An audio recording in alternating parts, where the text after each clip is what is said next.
climate change strategy to basically take our grant making from about 25% towards climate to 75%, because we believe exactly in what you just said, Dina, that if our mission is to really advance the well-being of humanity, we both need to be nourished, but the food system presents an incredible opportunity for us to really work at the transformation there, both from a nutrition perspective, but also from a people perspective. And from our side, I don't need to tell everyone in the room, you need to teach me, but there's a really critical opportunity, we believe, that is I'm working at the intersection of biodiversity, of the lack of nutrition, of farmer equity, of bringing Indigenous communities and voices into this. And I think as we look at our climate strategy and we think about the foundation's role in it, we continue to push on the reality that people have to be at the center of what we do.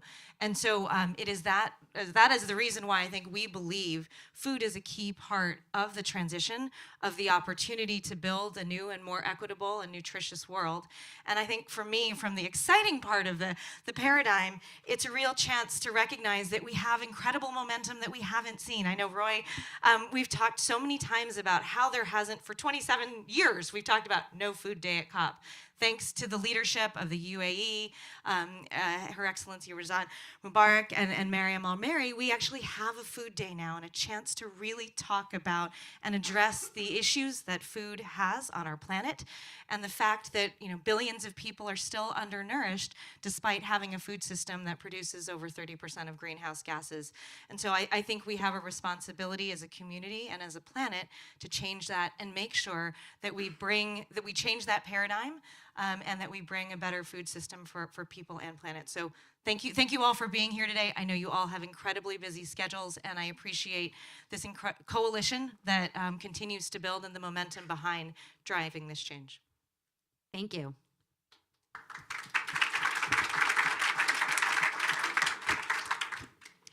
Kirsten, as the leader of a conservation organization, can you tell us why food systems transformation is so important to you? Thank you. And number one, it's really exciting to see so many people in this room, and having been involved in WWF for about 20 years and conservation for about 30 years, it's incredible to see how food has made it so much more prominently on the agenda, also when it relates to conservation, because the answer is very simple. If we do not address the food system, we'll be unsuccessful in our mission. About 80% of biodiversity loss is actually impacted by the way we produce and consume food. So as WWF, we have prioritized food systems transformations already many years ago, and we've got some great leaders here in the room working on that. Every other year, we produce a report, the Living Planet Report, which shows that about 70% of populations of species living in the wild have disappeared since 1970, which is an incredible number. 70%, in my lifetime, has disappeared. And conventional conservation activities are just not enough to bend that curve. And so working on food systems transformation is absolutely essential to bend that curve of biodiversity loss. So that's the quick answer. There are other reasons why we're working on food. Obviously, the fact that there's no way to limit global warming to 1.5 degrees unless we transform the food system. It's absolutely essential as well. So addressing the dual challenge of, on the one hand, biodiversity loss, on the other hand, limiting further climate change, we also need to work on transforming food systems. So those are the two most important reasons. And really, I think our call to action here is that it requires a systemic approach. So yes, it's important to work on agricultural change and changes in consumption, but the real issue that we need to tackle is looking at all this in a systemic way and in a holistic way, and I think that's the challenge ahead of us. So I'm really proud, again, to be here. I think the conversations over the past days have shown that we're far away from reaching a sustainable future. We have a global biodiversity framework agenda, we've got a Paris Agreement, we've got the Sustainable Development Goals, but unless we tackle the food system, unless we tackle the way we produce food, consume food, we deal with food waste, we're just not going to get there. And it's great that we have these global conventions, but we really need to see action on the ground. We need to see impact in the places that we deeply care about. And again, looking at the way food is produced and consumed in those places and making those transformations and financing those transformations will be absolutely essential for us moving forward. So thank you again for today, and I look forward to hearing the outcomes of the conversations.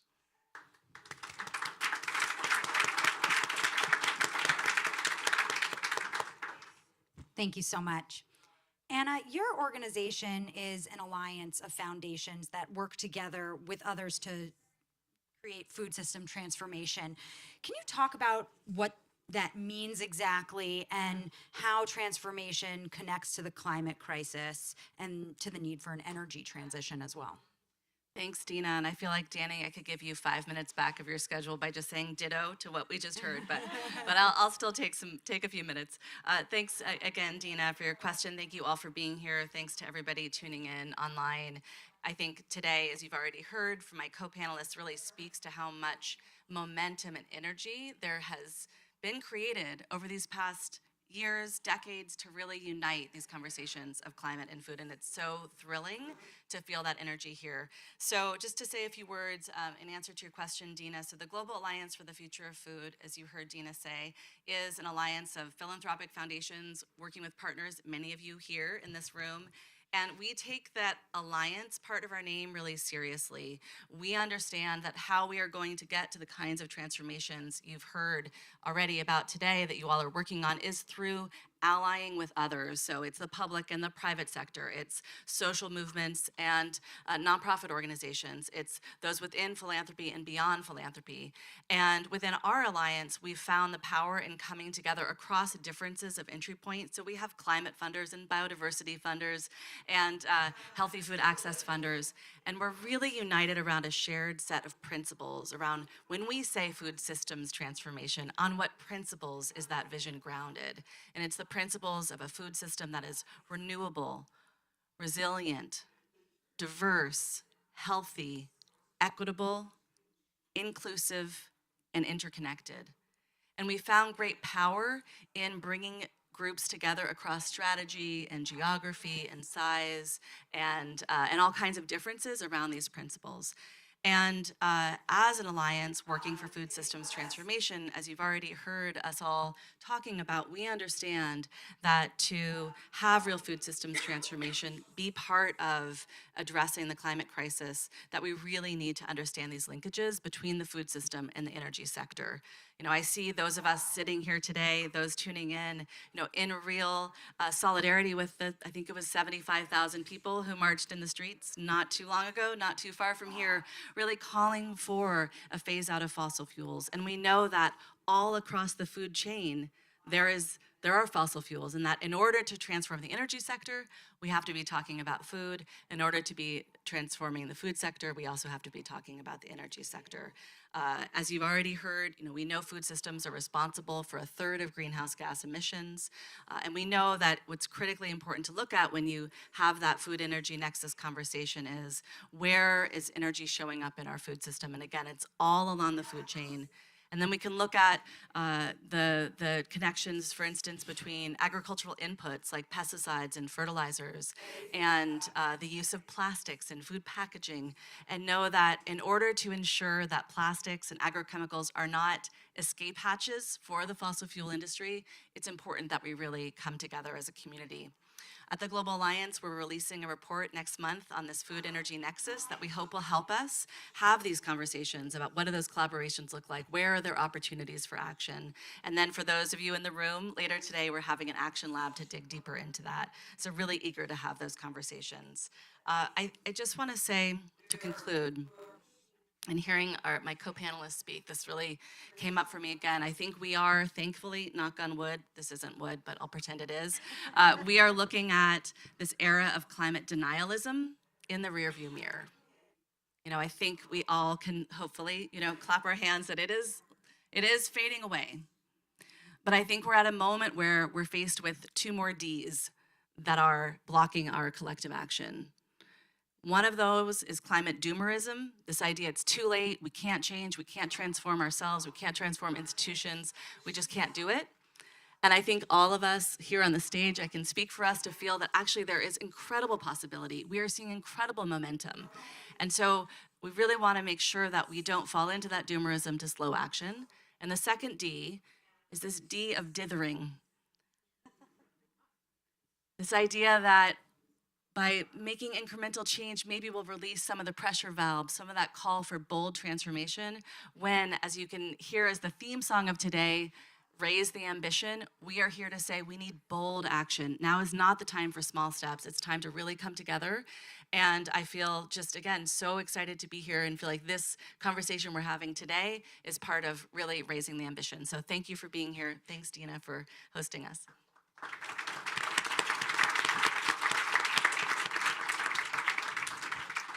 Thank you so much. I'd love to just follow up with another question. You all spoke about the increasing realization that food is an integral part of climate change. And I'm wondering if you feel like that recognition has reached the political leadership or other non-food focused climate leaders. I can jump in to say, let's say it is reaching, but we are not where we need to be. I mean, I think about another report the Global Alliance did last year where we analyzed how much climate finance is moving into food systems transformation. And probably none of you would be surprised, it's a very small percentage. I think we estimated about 3% of climate finance. And that to me is a signal of how much more work we have to do to reach, again, beyond these folks in this room and those tuning in, reach to the finance sector, reach to political leaders to really push that agenda further. If I can just come in, I think one of the things that we're seeing, and we've experienced the same thing with climate change, and we've experienced the same thing with biodiversity crisis, we're seeing it with the food crisis as well, is that the change is happening, the realization is happening, but only at the moment that we get to a crisis situation. And I think that's the reality. Climate change, I think it's hitting us faster than many of us expected in many parts of the world.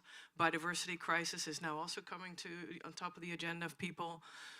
And the food crisis, I think recently is coming to the forefront because of the war in the Ukraine and how it has disrupted food supplies and systems all over the world. Let me give you one example of a tiny little country where I'm from in the Netherlands, which is one of the most intensely farmed places in the world. And we have lived through a food crisis over the past years. But the transformation is happening not because enlightened leaders are seeing that transformation needs to happen, because it's unhealthy the way we produce our food, even though it's economically extremely beneficial to the Netherlands. But it's because we're going through a massive nitrogen crisis because of the way we have been producing, especially the dairy farming industry. So it's the crisis, again, in the food systems that is waking up leaders. And that's a shame. I mean, it's good that it's happening, and let's hope it's on time. But that, I think, is my biggest concern, is that change is happening, but it's very slow. It's the dithering, I think, that you're talking about.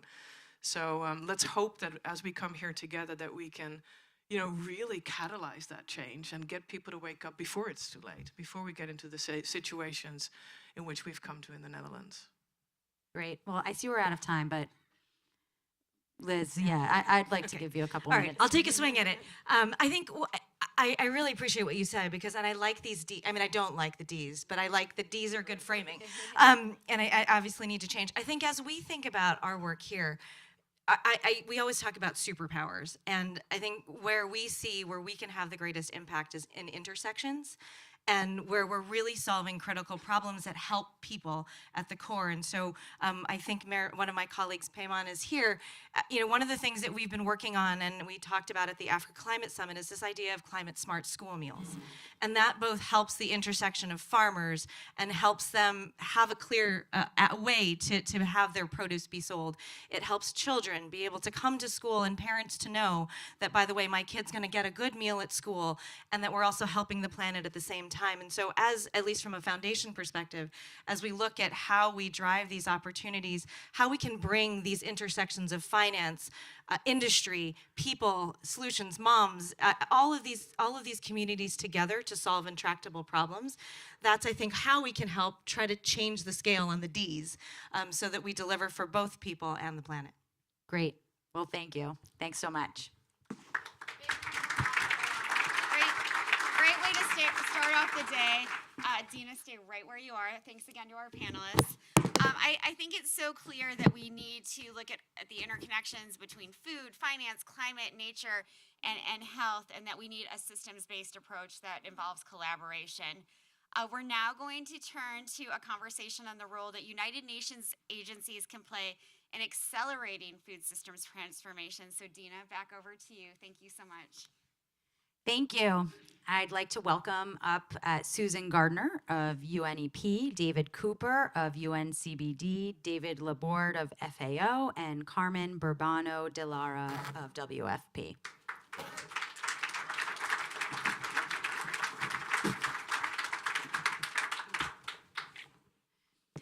Thank you all. Susan, I'm going to start with you. Why is the UN Environment Program investing in food system transformation? Well, I'm so glad we have a chance to talk a little bit about how we're working across the UN, and you're going to hear different perspectives, but I hope you're hearing a common song. The previous panel made the case very well.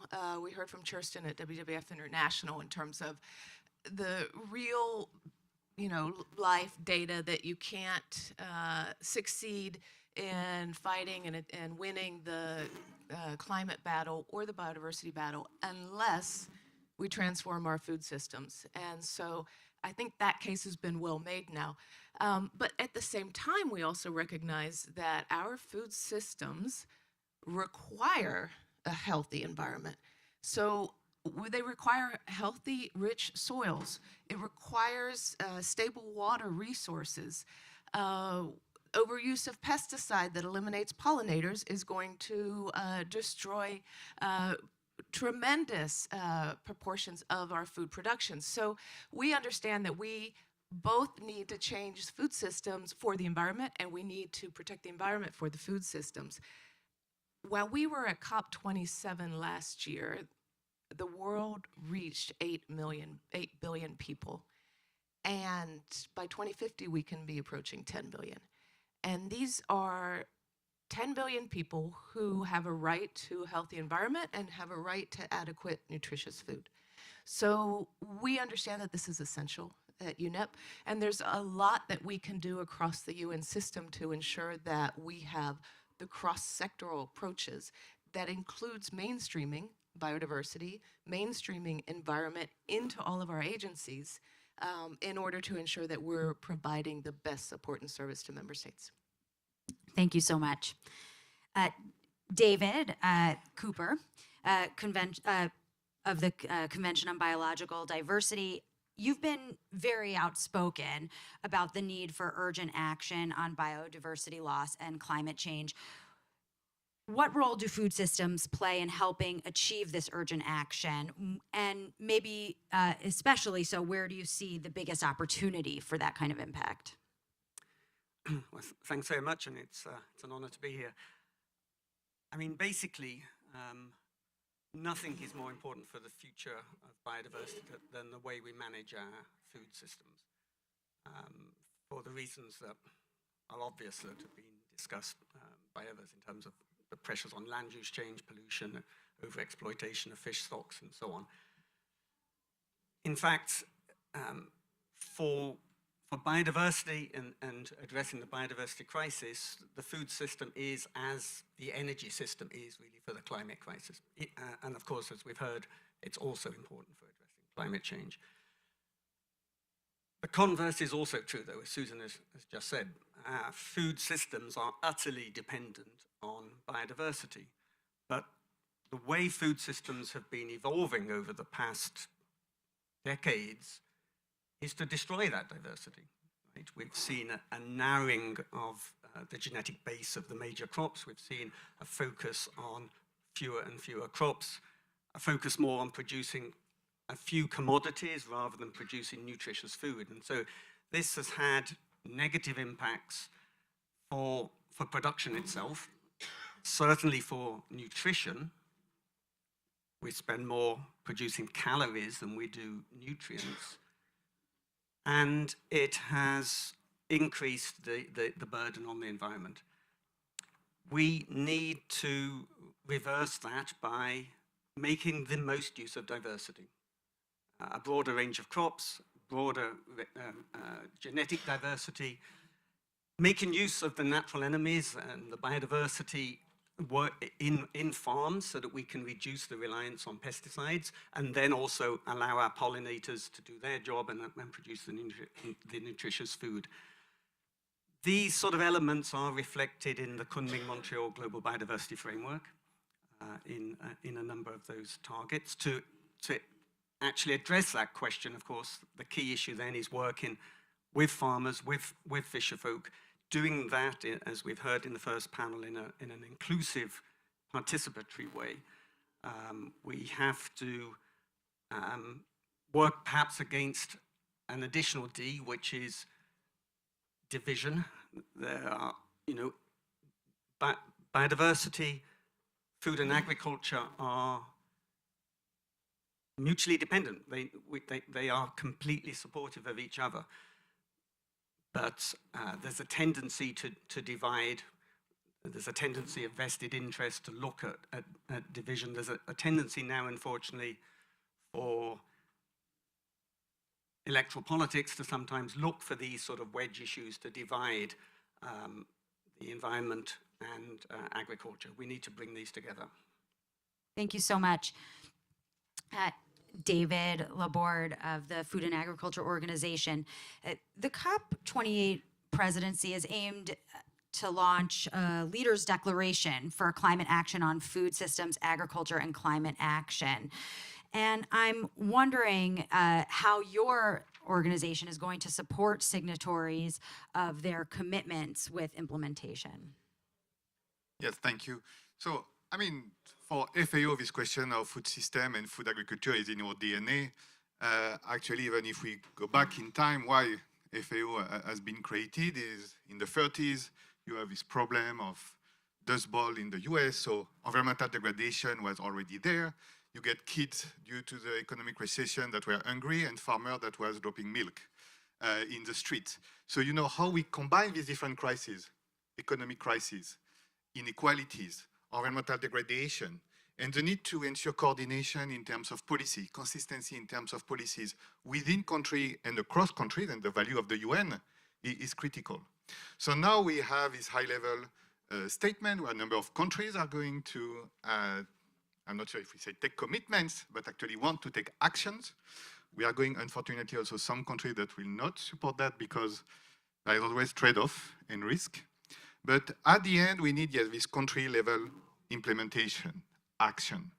So in order to do a transformation, yes, we will need technology, we will need finance, but we will need also human capital. That I think is important for farmers, for policymakers. One of the value of the UN institution is when you work in a lot of low and middle income countries, there is a lot of good faith, trust. You know, maybe here some people will say we don't believe in the UN. Actually, if you go in many countries in the world and you are a FAO representative or the country rep of FAO, you are listened to. And people want you to provide support. And we are in a situation where we need a lot of support because also we are asking many countries too many things. They have to do NDCs, they have to do NAPs. Now they have to do things on biodiversity. In Africa, they will have to do CADEP, they have to do Compact, and they have to work with donors, with the World Bank. And to be extent, in some cases, the UN are not helping rationalization in that. But actually we can, and with better data, better coordination with other UN institutions, with the World Bank, with IMF, because you also need to think about that, how you pay for that, it's key. So really, I think for FAO, this technical support from a global level, like we do at COP, and with some knowledge product that we have, including a roadmap that will be present, up to the country level, and within country to the project level, and in some cases, even to the city level. That's how we look at that, how we support countries, because we are not here to tell countries what we should do. What we are is to help them to change and to support them. Thank you so much. Carmen of the World Food Program, I was hoping you could outline your organization's efforts to bring climate, nutrition, and local economic development into the highest levels of decision-making at your agency regarding the choices of foods in procurement and distribution, and among a number of programs, but particularly through school meals. Yeah, I'm very glad that school meals was already mentioned in the previous panel, so that's a really nice intro to what I was going to say. The World Food Program is the world's agency really fighting against hunger. You might see us in many of the fragile countries in conflict and emergencies trying to make sure that people don't starve to death. But one of the big conversations that has emerged over the last few years is the power of procurement, the power of food-based programs, and how they could be a very important entry point for the transformation of food systems that we're talking about today.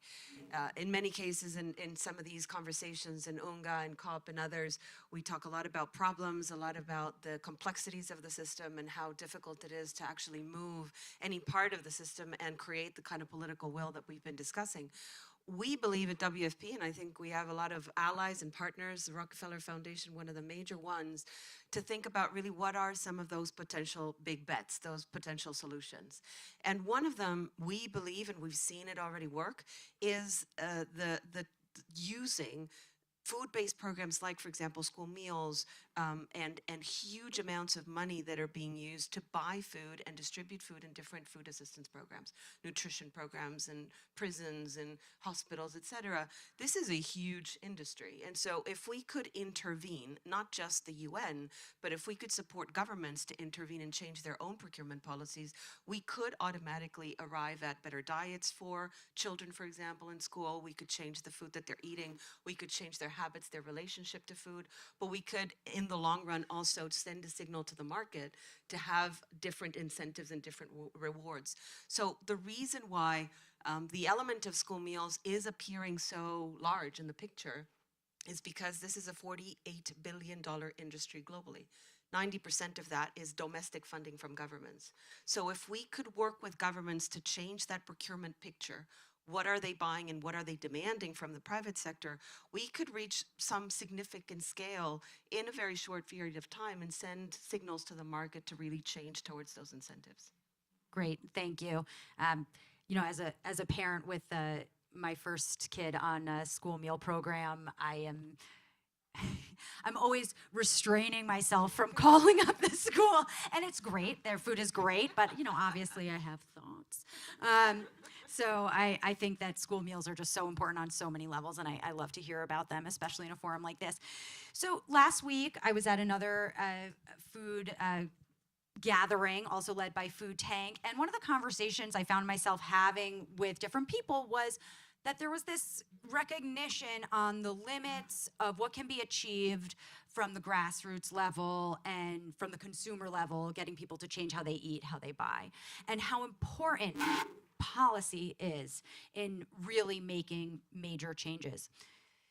Your agencies are some of the most important in that, and you are the leaders, and I am wondering what opportunities you see to work together. You overlap so much in your priorities, but you know, large agencies come with their own challenges, and I would love to hear about plans to coordinate to overcome issues like bureaucracy and politics and really move the ball forward. Anyone can jump in. Well, I'll start by saying shortly after the Food Systems Summit, or as part of the response to that, the Secretary General created the Food Systems Coordination Hub. And this was designed particularly to ensure that we're not dithering, as Anna said, that we're working together in a coordinated way to be able to deliver for countries on the national pathways that they themselves identified and the priorities that they have pointed out. Another part of coordination processes, we're working together as a UN task force. And so, for example, we identified some criteria for what would make a good model for a champion country that was achieving good things on food system transformation and doing it in a way where the UN is able to help support those processes collectively through our different mandates. I would give one more example as well in terms of just earlier this year, WFP and UNEP together signed an MOU to say that we want to bring our mandates closer so that in this massive humanitarian reach that WFP has, UNEP can help support with science-based evidence of the kinds of restoration efforts, the kinds of environmental considerations that can be mainstreamed through the delivery of humanitarian assistance in ways that will be building resilience for countries in the future. And so I think there's some of those examples show that we are seeing how we connect to our mandates, and as a result have a great opportunity to be delivering more efficiently moving forward. Great. Yes, so me, I joined the US 6 months ago, so I can look at it from outside, and after today, maybe I will leave sooner. But no, I think that there is huge opportunity that today have not been fully activated. What we see in the UN is actually what we see in each country, you know. In how many countries really the Ministry of Environment, working with UNEP, really talk with the Ministry of Agriculture from that used to work with FAO. So we have to break these silos. I mean, that's not new for anyone, but we have really to do it. Within the UN system, I think, yes, especially in time of crisis, that's when people start to say, okay, now we need to work together. We cannot wait more. Sometimes it comes from the top, sometimes it's more bottom up, and I really think that, you know, this grassroots thing that we ask the consumer to do, all civil servants of the UN also have to do it, you know. There's not so many things that forbid you to work with another agencies, if you want to. But in many cases, it's safer to not to. So really, we have to change our minds, even within the staff. But I think leadership is supportive. We have some mechanism that can help for that. And I think this question about how we collaborate between agencies that deliver services on the ground and agencies that more technical support or evidence generating entities are very important. Because sometimes we first need to agree on the problem, to agree on the numbers, and to agree on the solution, and it's not always the case. So I think, for example, at FAO, you know, we have this big report that is a SOFI, the State of Food Insecurity, that is already done with 5 other UN agencies. So it helps, I think, when we talk about food crises. A few years ago, we released a report with UN in UNDP on the question of farm policy repurposing. And since we work with the World Bank and other institutions on that, that's how, you know, when we all come together and we give the same message to policymakers, then they say, okay, maybe we have to do something because for once they agree on something.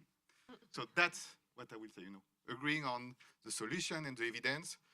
And then after, internally, we can also clean our house sometimes, but everyone has a part to play.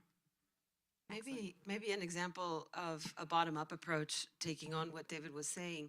In the topic that I was just mentioning, school meals, in the Food System Summit of 2021, one of the most important consensus, I think probably the only consensus that was large enough to really create a coalition, was the School Meals Coalition. It was started by the government of France, Finland, Kenya, Guatemala, Honduras, the African Union. A group of countries came together and said, well, why don't we really try to move the needle with this particular agenda around diets, around food, and then the connection to smallholder farmers and what was said in the earlier panel. How do we connect the education sector with the health sector, with nutrition, with food systems, and have a platform that all together kind of come into this school meals idea.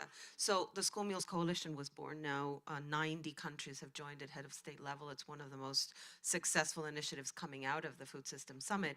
But the beauty of that is that these are governments that are really leading the way, basically saying, this is what we want. This is where we're putting our money. Since the coalition was created, $5 billion of additional domestic funding has gone to school meals only in the last 2 years.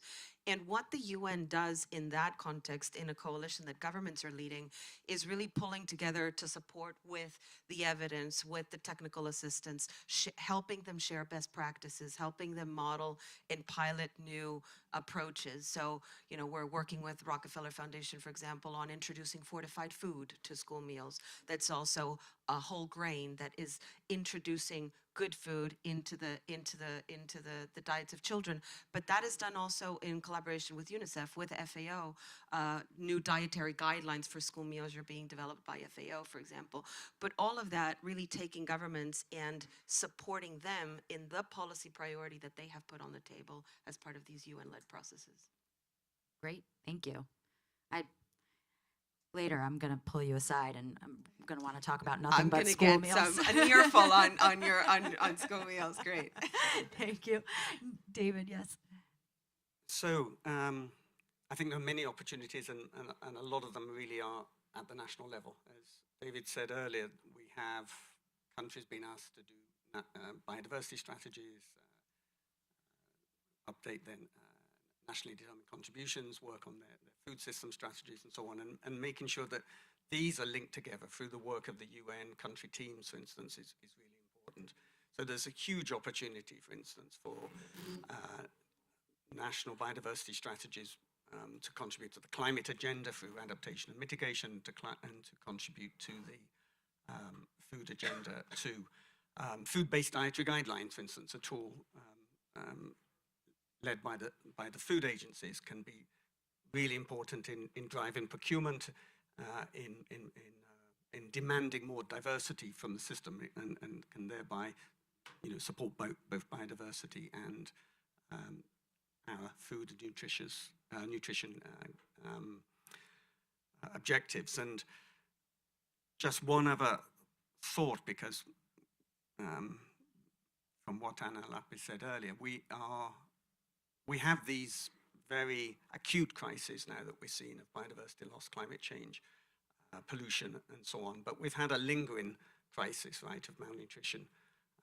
And we need really all of these instruments to be working together if we're going to address these crises together. We're at the midpoint of the SDGs here. That's why many of us are in New York at this time.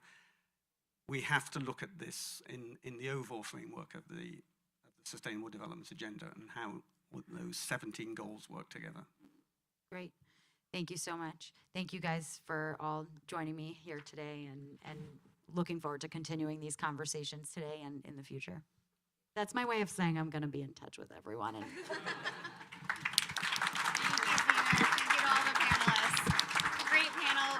Wonderful to see so many of these UN agencies working together toward a common goal. Our next session will focus on the critical need to redirect capital and decolonize finance. Unfortunately, Rima from SEWA can't be with us this morning. She's feeling ill. So joining this conversation, we will have Beatrice Champagne from the Coalition for America's Health. So I'll give it back over to Dina, but also want to remind you to use the hashtag #RaiseTheAmbition and share it across all social media platforms. Dina, again, over to you. thank you so much. I'd also like to welcome up to the stage Uzodinma Iwuyala from the Africa Center and Maria Elena Rebege from the Regional Program Manager from APFP Asian Farmers Association. Thank you.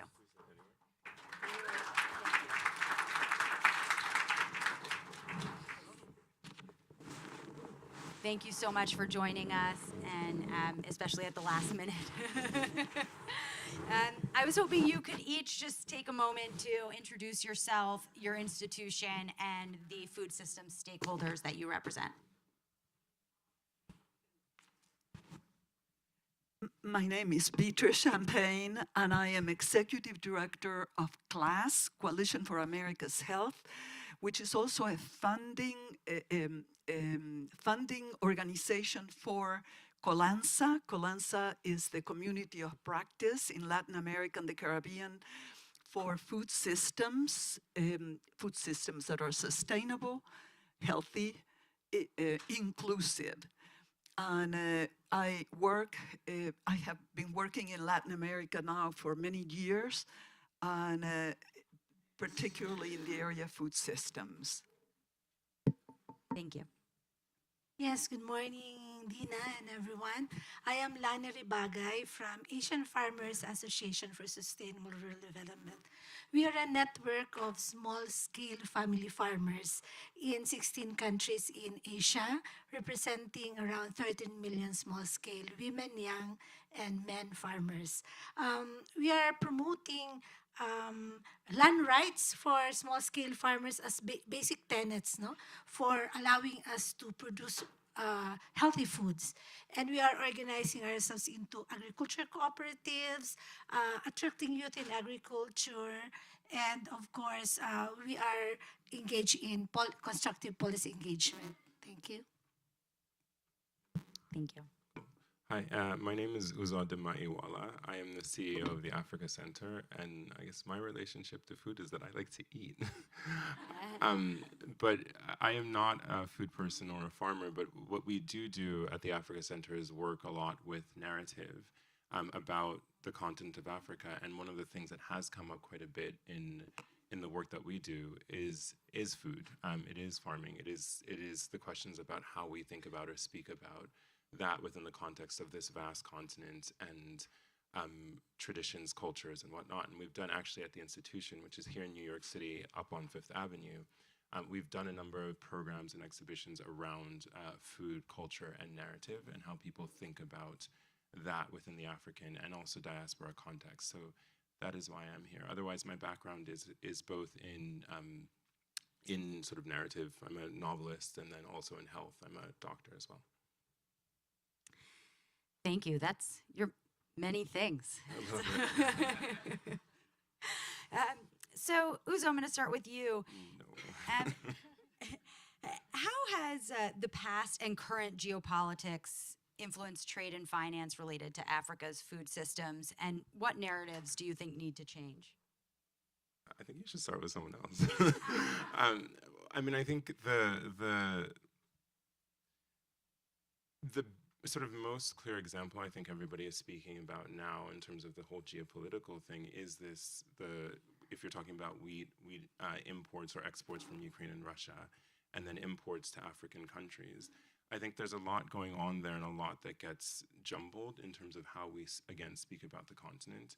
So first and foremost, in terms of the imports and the geopolitical thing, we think about how within the current context, people have asked why African countries are not more in support of Western countries and how much that's related to food and food imports or the geopolitics of food. And I think that is a big thing, right? So if you think about some of the countries that are most affected, for example, in the Horn of Africa, you know, on the sort of eastern coast and all of the imports that around wheat there, right?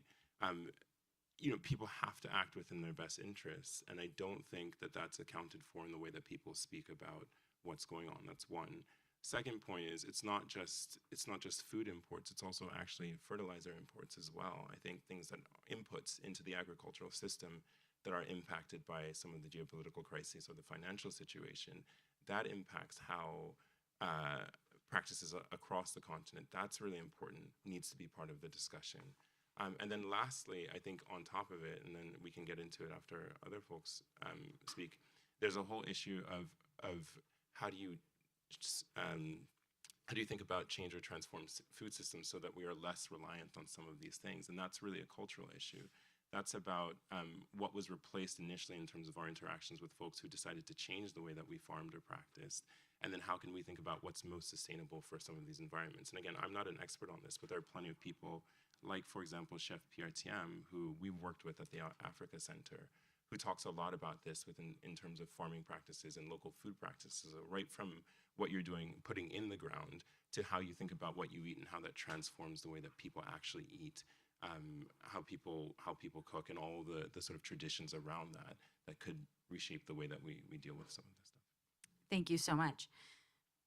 Lainey, you're working in partnership with regional family farmer networks around the world, calling for appropriately structured climate finance.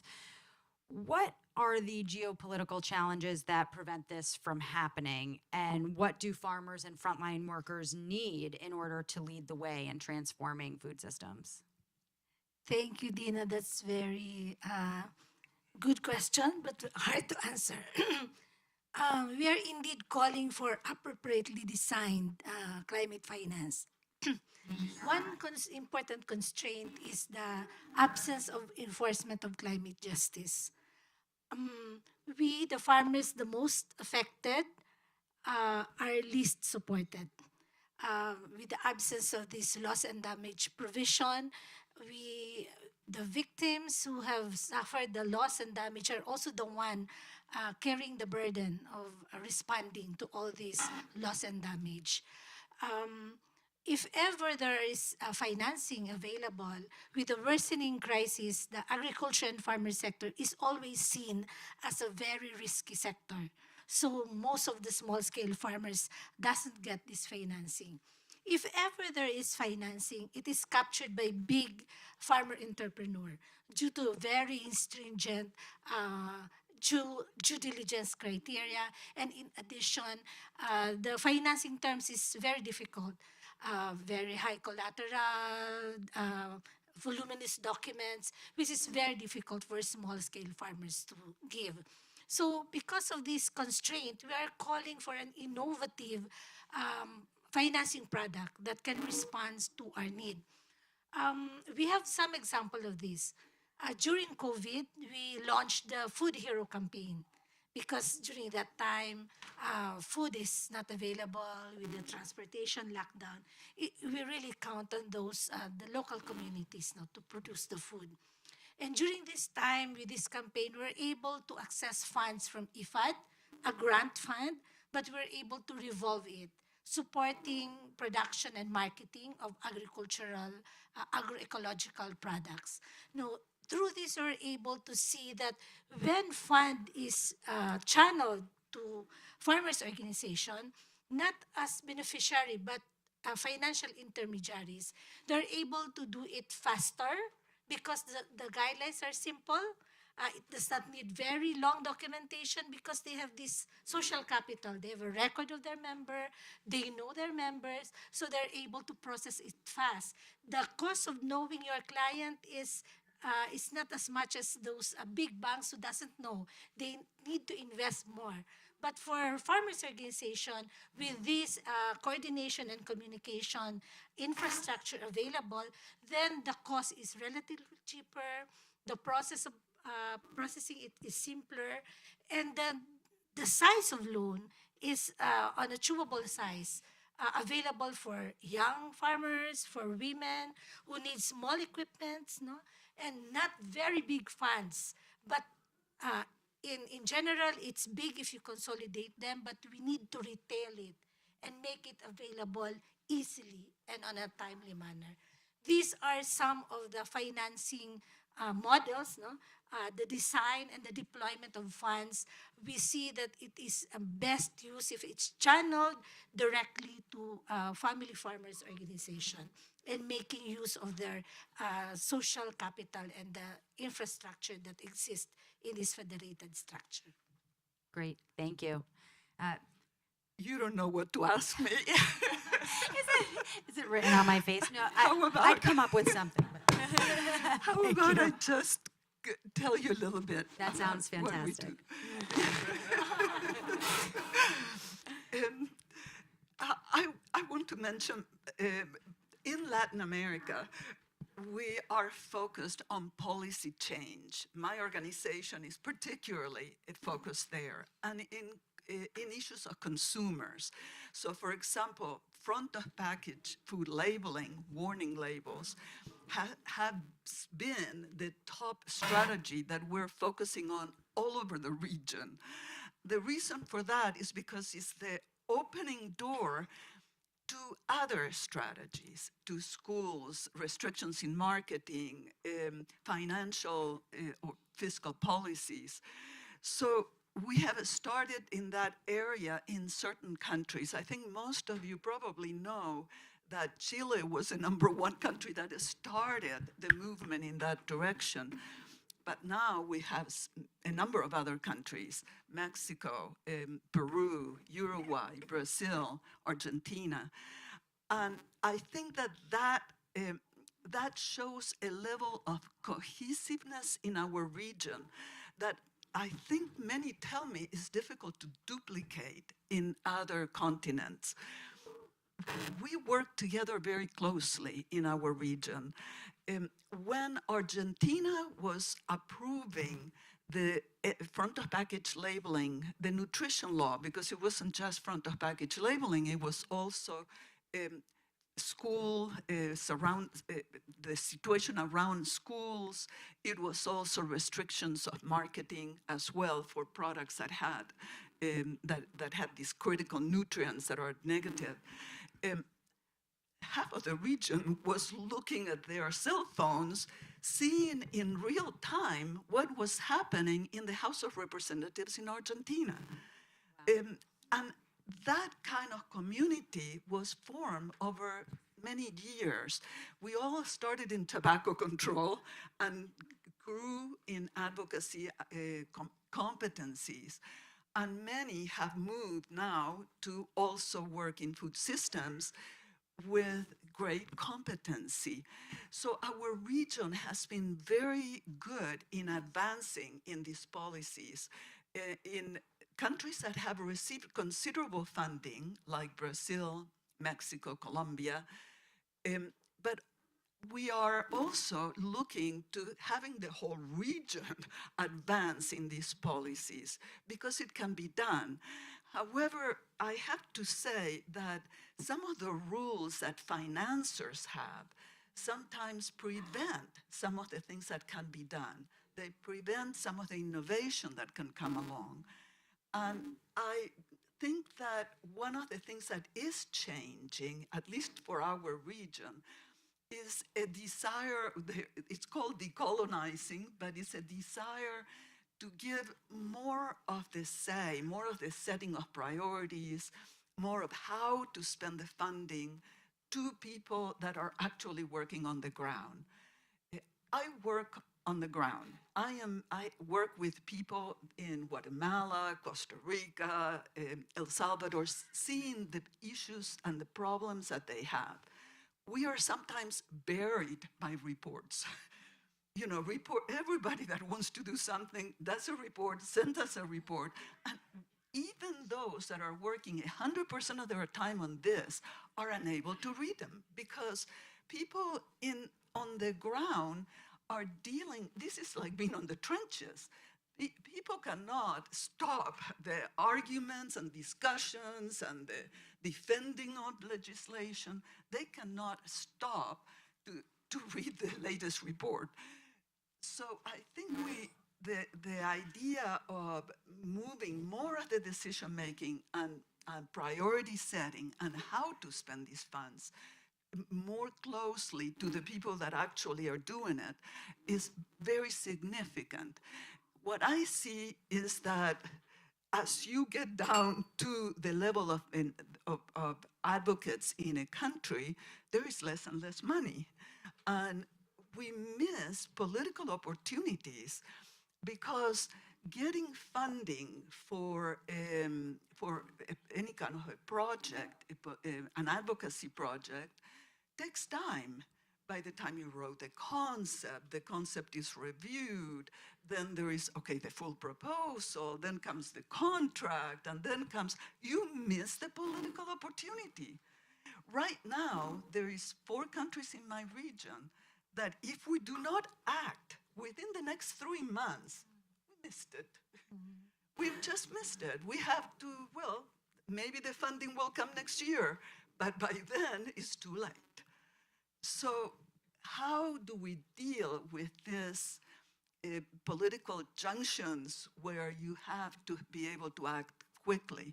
And I think unless you have funding that comes more directly to people and they are able to move quickly when that opportunity arises, you just, well, you might as well wait another 5 years because that opportunity might not arrive again.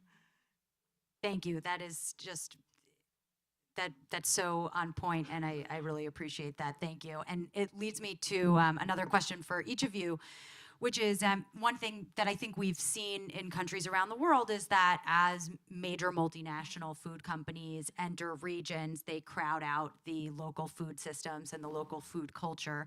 And I'm wondering how you see an opportunity for financing to sort of combat that, how much of that financing needs to go into more political movement and how much of it needs to go into just building these systems back up so that they are there when people go to look for them.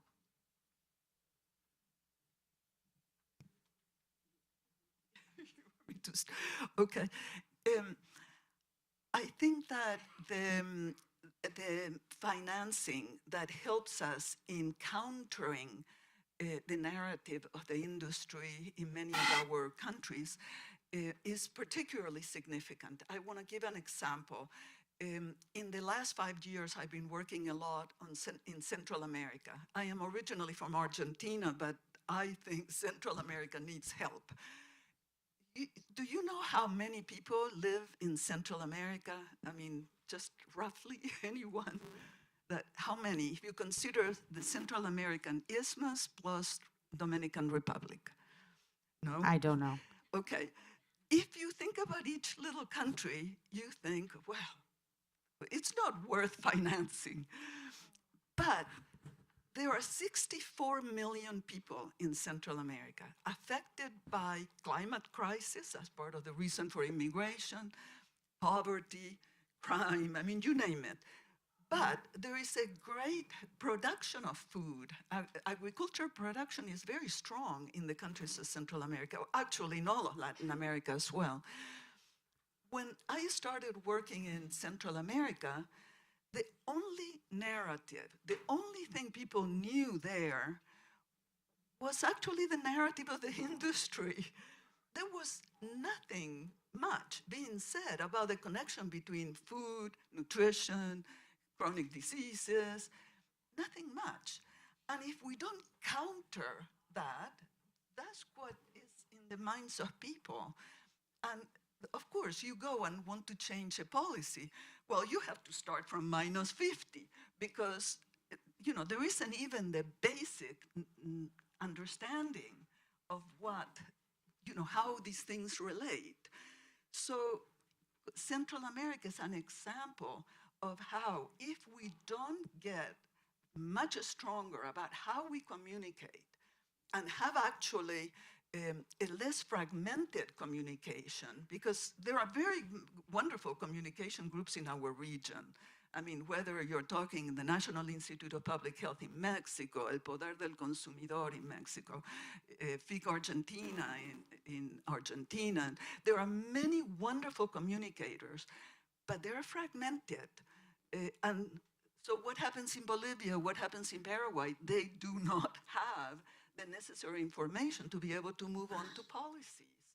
And I think that's one of the things that I think we need to do much better is communicate where we counter a lot of misinformation that is with people. And if I may say one other thing, if you look at social media, most of us are not under the age of 25. But if you look at social media, it's enormous, the amount of misinformation towards young people. They are winning the minds of our young people everywhere. I mean, they are doing it in Latin America, but I'm sure it's happening everywhere. And unless we counter that, you know, we lost the game, the long game.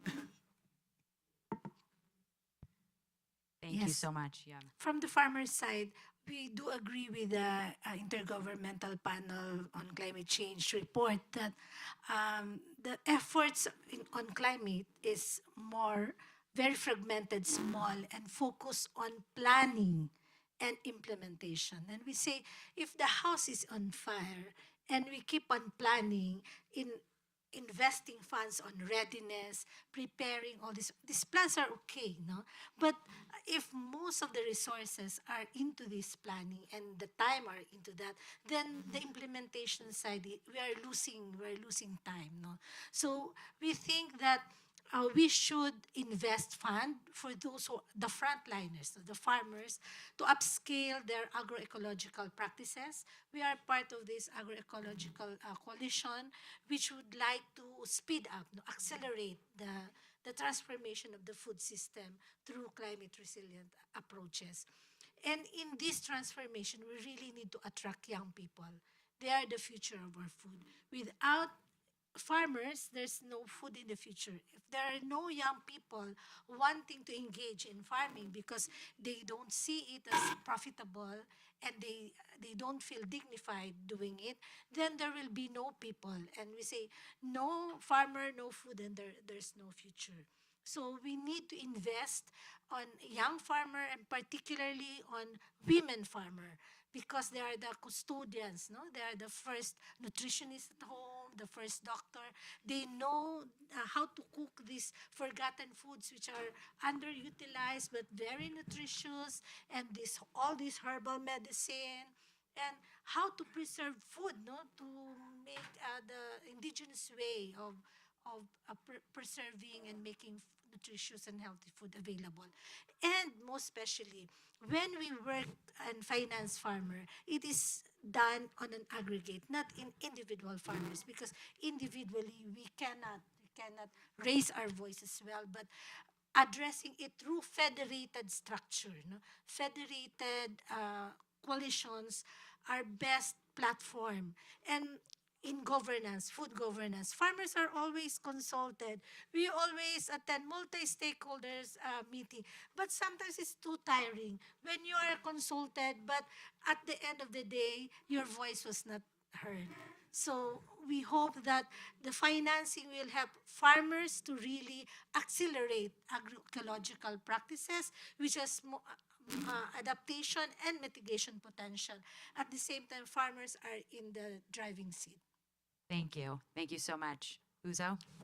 Yeah, I mean, I think the only thing I might add to that is the question is you asked about industry, but I ask at what level, and then the way that I'll think about that again, it comes back to a discussion that we've had at the Africa Center, which is how does what you eat, for example, indicate a certain level of status, right, or sophistication, and that's where I think you get into some of the conversation about who influences what. So if you take a country like Nigeria or some of the countries across West Africa, for example, which I can speak to, this idea that if you are eating imported things, if you are eating sort of bread made from wheat, right, that indicates a certain level of progress and advancement and movement. The same is true of other foods, but the question then becomes, one, how many people can afford that?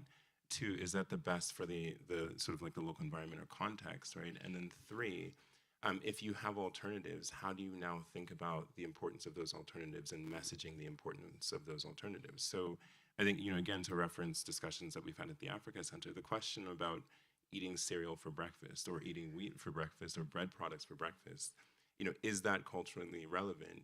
How expensive is that? And if you stopped doing that, what would replace it? Would people go back to, say, eating pounded yam or whatever it is that people actually, used to eat for breakfast? And then where's the influence on that? So, let's say again in the country that I'm from, British come in and people tell you that cereal and milk for breakfast is what you're supposed to do. How do you now reverse that? How do you get away from that? And then what's the knock-on effect of that? In the sort of like across the chain of food production. One of the interesting things, I think in Nigeria a few years ago, they tried to do this, for example, with bread, where they mandated that a certain percentage of the bread, the sort of like the flour, not be wheat flour, but actually be cassava, which is locally produced. And the interesting thing was that I don't know how well that went, because what happens is you now get an acquired taste for this wheat bread, and to get people away from that is not just a policy change. It's not just saying, okay, we're going to suddenly mandate that farmers, there's a local content aspect to this, that the bread itself, it's a sort of a taste, it's a cultural taste, it's an idea of sophistication. And so what do you do now if you've made this law and people are not necessarily going to comply because society at large doesn't necessarily want to comply because of cultural taste? So how do you now message that? What do you have to do before you now change policy to actually have policy work? And so I guess the point that I'm making around that is oftentimes I think policy changes can be made in a vacuum, whether that's at a international level or at a local national level. And there's a lot of work that needs to be done around how you shift the way that people think or what their actual experiences are, lived experiences are, before you get to the adoption of a policy change on a mass scale. I don't know that that's discussed as much as it could be. Thank you so much. And thank you all for joining me. And I'm, again, just really looking forward to continuing these conversations. Thank you. Thank you to all the panelists. A special thank you to Dina for being such a trooper and moderating all of those panels in a row. Thank you, Dina. Really appreciate that. We are now going to transition to a preview of the action labs that will take place this afternoon. So joining us for this, we have Sarah Farley, the Vice President of the Global Food Portfolio for the Rockefeller Foundation, Brent Loken, the Global Food Lead Scientist for WWF, and Patty Fong, the Program Director of Climate and Health and Wellbeing at the Global Alliance for the Future of Food. I love these troublemakers. They have a lot to say. Give them a round of applause.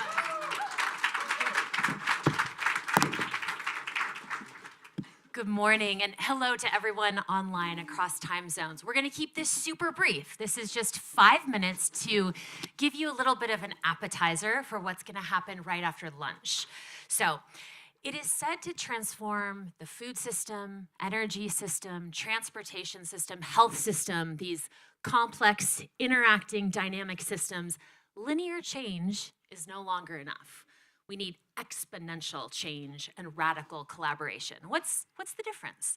Well, the difference is if I take 30 of my long steps, I can get from this stage to the coffee where you all will be running here in 5 minutes. If I take 30 exponential steps, it takes me to the moon. That's the difference. So, when we were thinking about how to create the most useful day for all of you who are really driving food systems transformation, we thought once the stage has been set, frontline voices have emerged. We've really looked behind the curtain of how COP28 leadership sees the next critical weeks before we all come together in UAE. What we really need is a space to roll up our sleeves and get radical about collaboration and get very clear what are the work packages that our countries, our constituencies, and our networks can engage in. So that's what these action labs are. There will be 6. Patty's going to talk to you about what they are. But the real goal of all of them is, 1, to understand better the work packages being prepared for COP. 2, to understand how you can bring your networks. I mean, there are thousands. I actually wanted to do the math of how many thousands of organizations just the individuals in the room, let alone the community online, represent. So the idea is that you will be able to connect in your constituencies, and 3, that we'll be able to refine joint calls to action that we bring to UAE. So Sarah, your 30 steps are 60 steps for me. Just want you to know that. You got long legs and you move very fast. I don't know if you know Sarah, she moves very fast. So we have this saying in the Global Alliance, like we're actually, in this train, and everyone's, you gotta look back. There's some people hanging on for dear life in the back. Sometimes you gotta make sure that everyone, so I'll be there, hanging on, Sarah. So you have spent all morning listening to these amazing people who've been on stage, but we really wanted to safeguard this afternoon because you guys bring so much of your own experience, so much of your own networks, intelligence, and we want to harvest that and really create that kind of space for this interactive discussion dialogue. Actually, how do we move together collectively as a community?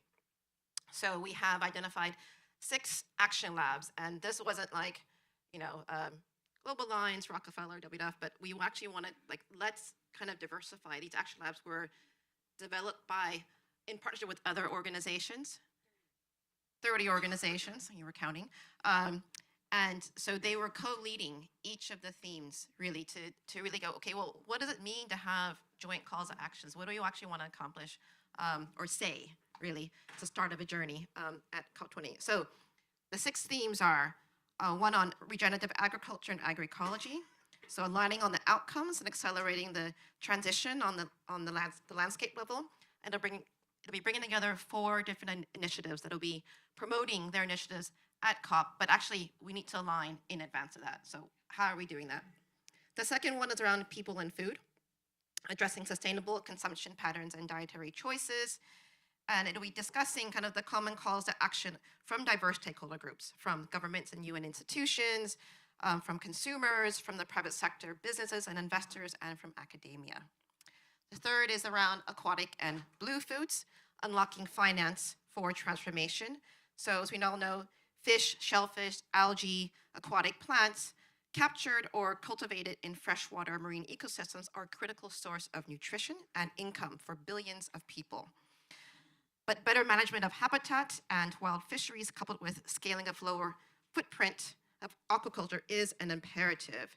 So we actually need to invest more in the strategies that support climate adaptation and natural resource conservation.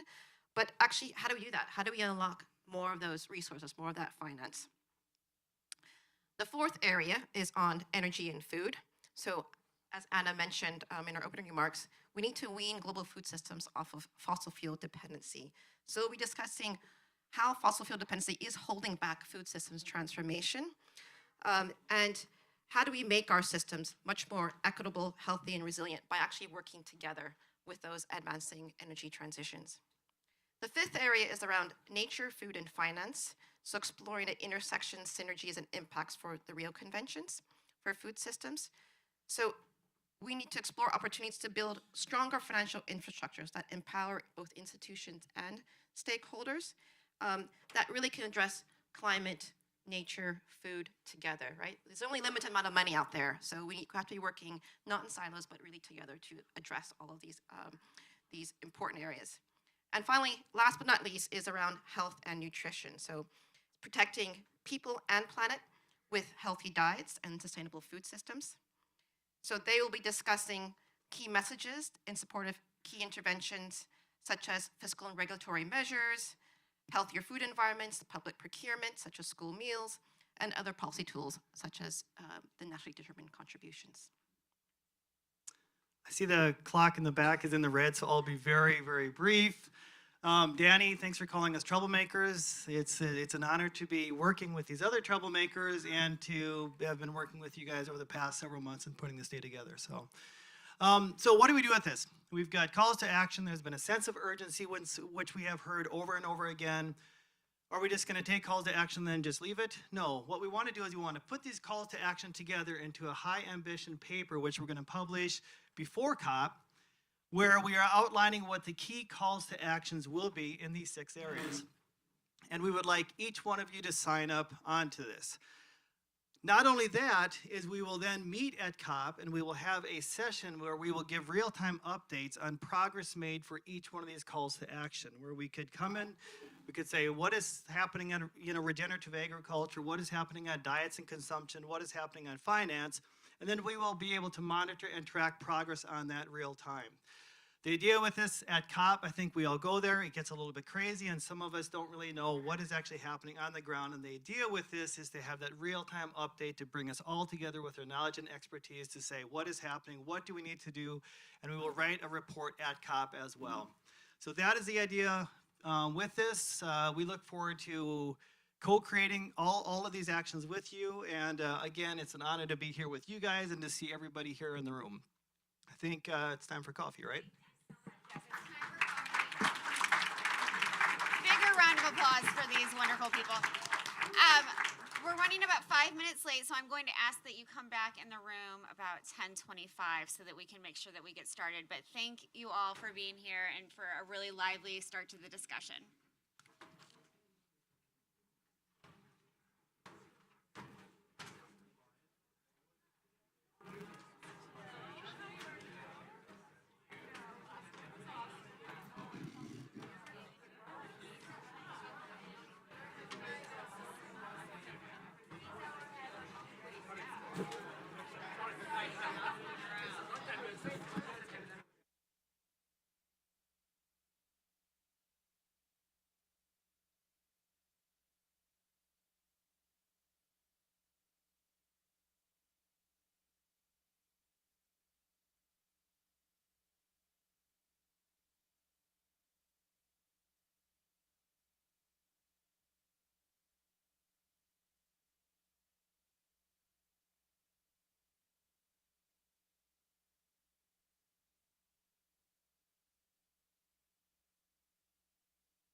Testing, 1, 2, 3.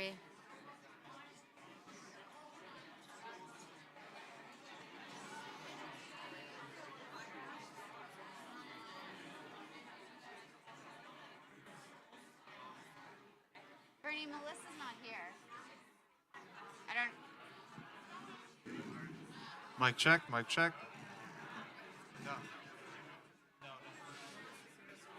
Okay.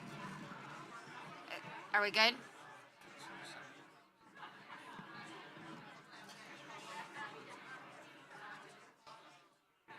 Testing, 1, 2, 3. All right, everyone, if you could please take your seats. We do want to keep on time for today.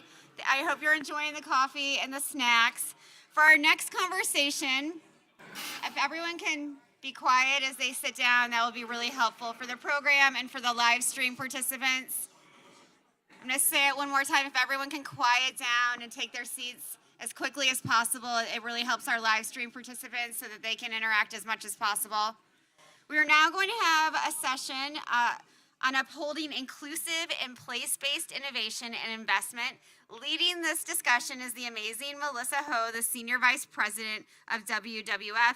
Please join me in welcoming Melissa to the stage. Round of applause.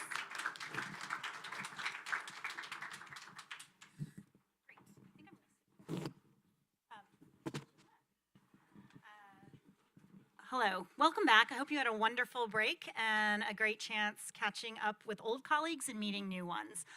I am thrilled for the panel we have ahead, which is really looking at a theme we've talked a lot about in terms of innovative finance and innovation to drive ambition to action. And we've heard a lot about this, that action really needs to happen on the ground. And tying in food systems transformation from a place-based perspective, it has to be led by the people that live in these places. And so we are really thrilled today. I'm going to invite our panelists to the stage, and one is on her way down, so she'll join us when she gets here. But first, let me introduce President Alvaro, who is head of the International Fund for Agriculture Development. Please join me on the stage here.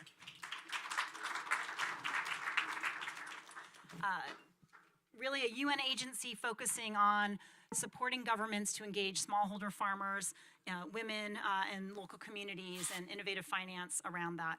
Our second panelist is Andy Jarvis, who is Director of the Future of Food with the Bezos Earth Fund. Welcome, Andy.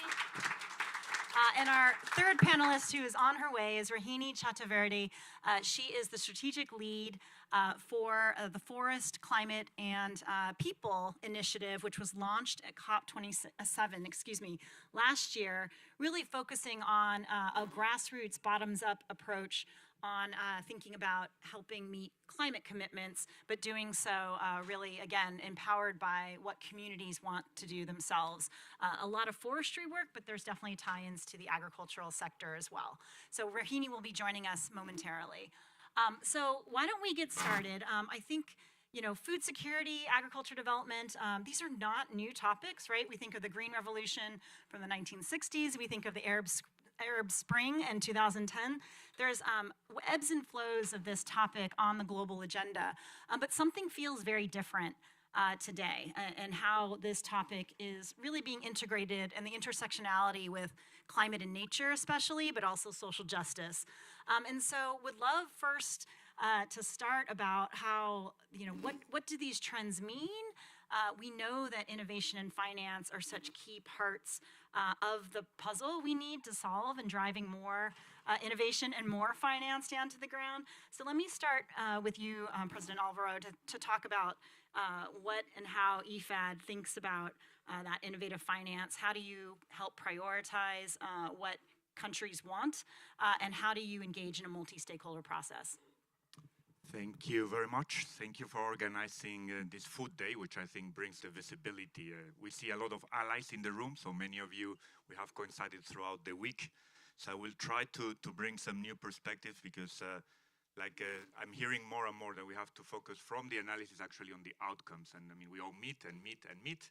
So let's also try to think a little bit on what's coming forward. and reflecting on what the themes that you were mentioning and on the ground. Many of you know IFAD. We very much work with communities, with farmers organizations, the governments implement. We build also institutional capacity at the government level, which many times is one of the key issues and key challenges.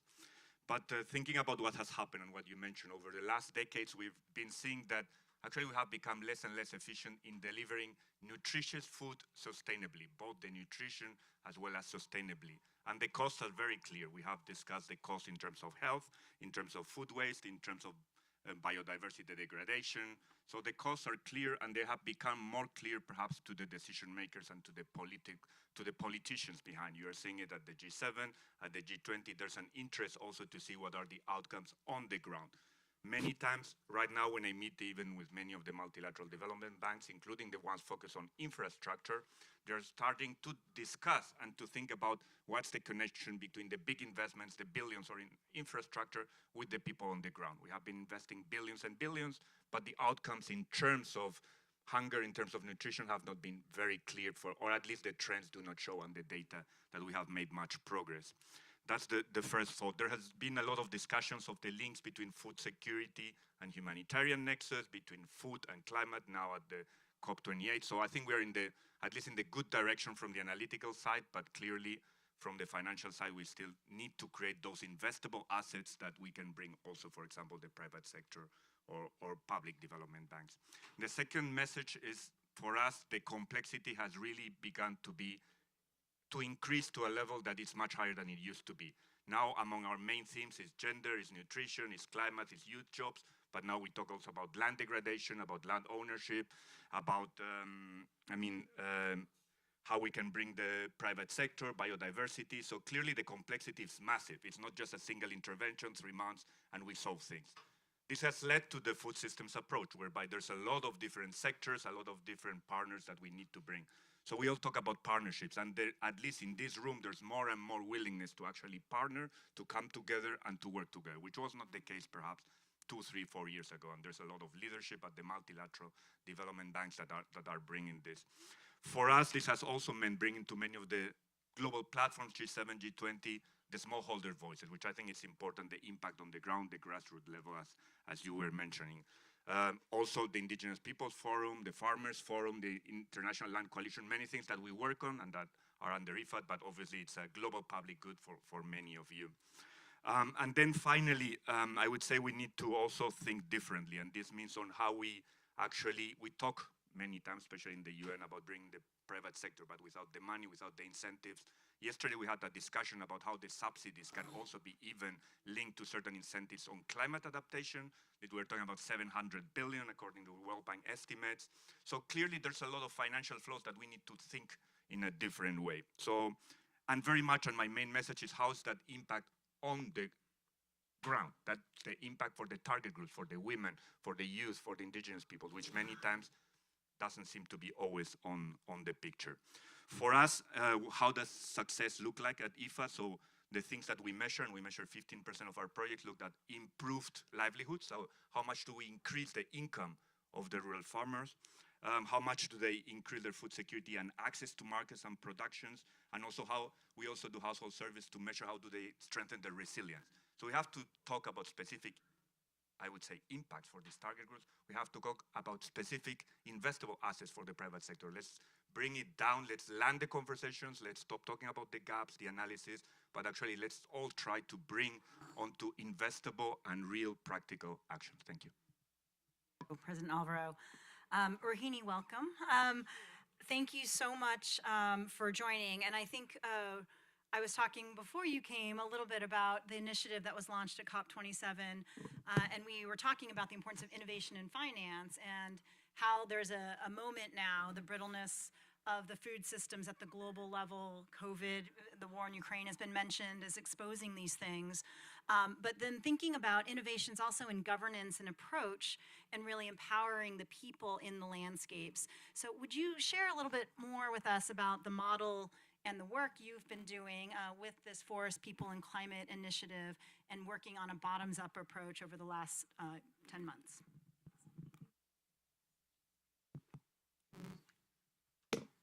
Thank you, but before I do that, I'd like to apologize for being late. My getting here has been emblematic of our journey collectively to 2030. We know where we're going, we go in the wrong direction, and we fail to ask people who live here which way we should be going.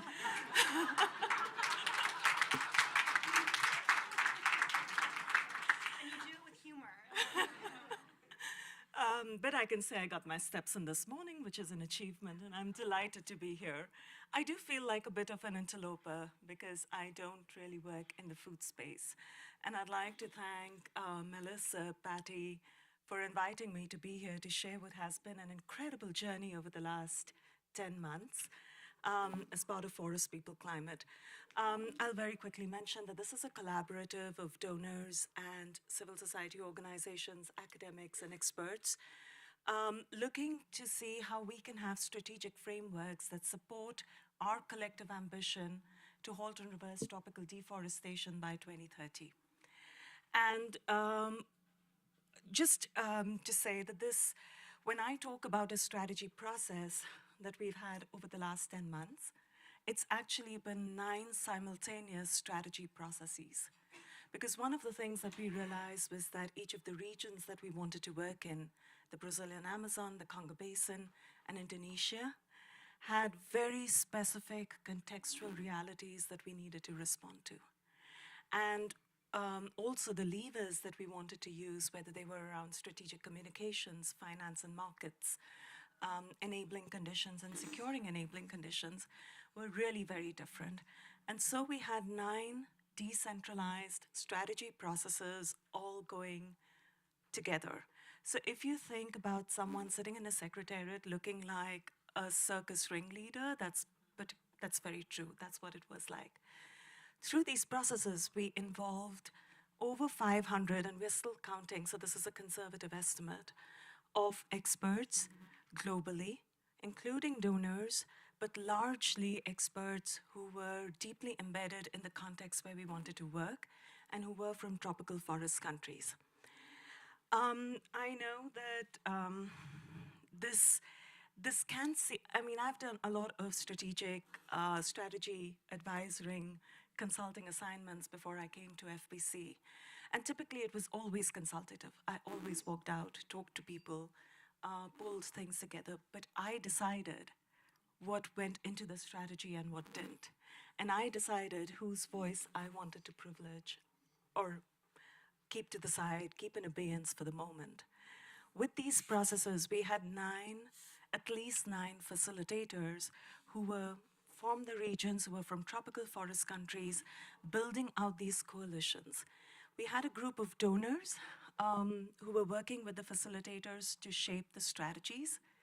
But eventually we had advisory boards that were predominantly non-donor, non-regranter who approved these strategies. And for me, that's a real shift in power. For donors to actually come together, say this is what we think are priorities, but then to listen when others say yes or no. And there was no compulsion on the members of the advisory board to agree with the strategy process or to approve with it. They could very well say no. I'm conscious of time, so all that I wanted to say was that I've learned a lot in the last 3 years, and the first one is to have trust. We all work with very strong principles at our hearts, but sometimes the urgency of our context requires us to let go of those principles and values. FBC, from the get-go, committed itself to the Shandia framework of working. And we had to have trust, and that determined our decision-making. The second was to accept that things will not always proceed the ways in which we like them to proceed. So I remember having near nervous breakdowns, always with a calm face, but near nervous breakdowns when I saw strategy drafts that didn't look like drafts that I had done or didn't look like drafts that many of our foundations and donors were used to seeing. But it all came together really well in the end. And the last, I think, which is, for me, #worthy in today's world, is to say that imperfection is beautiful.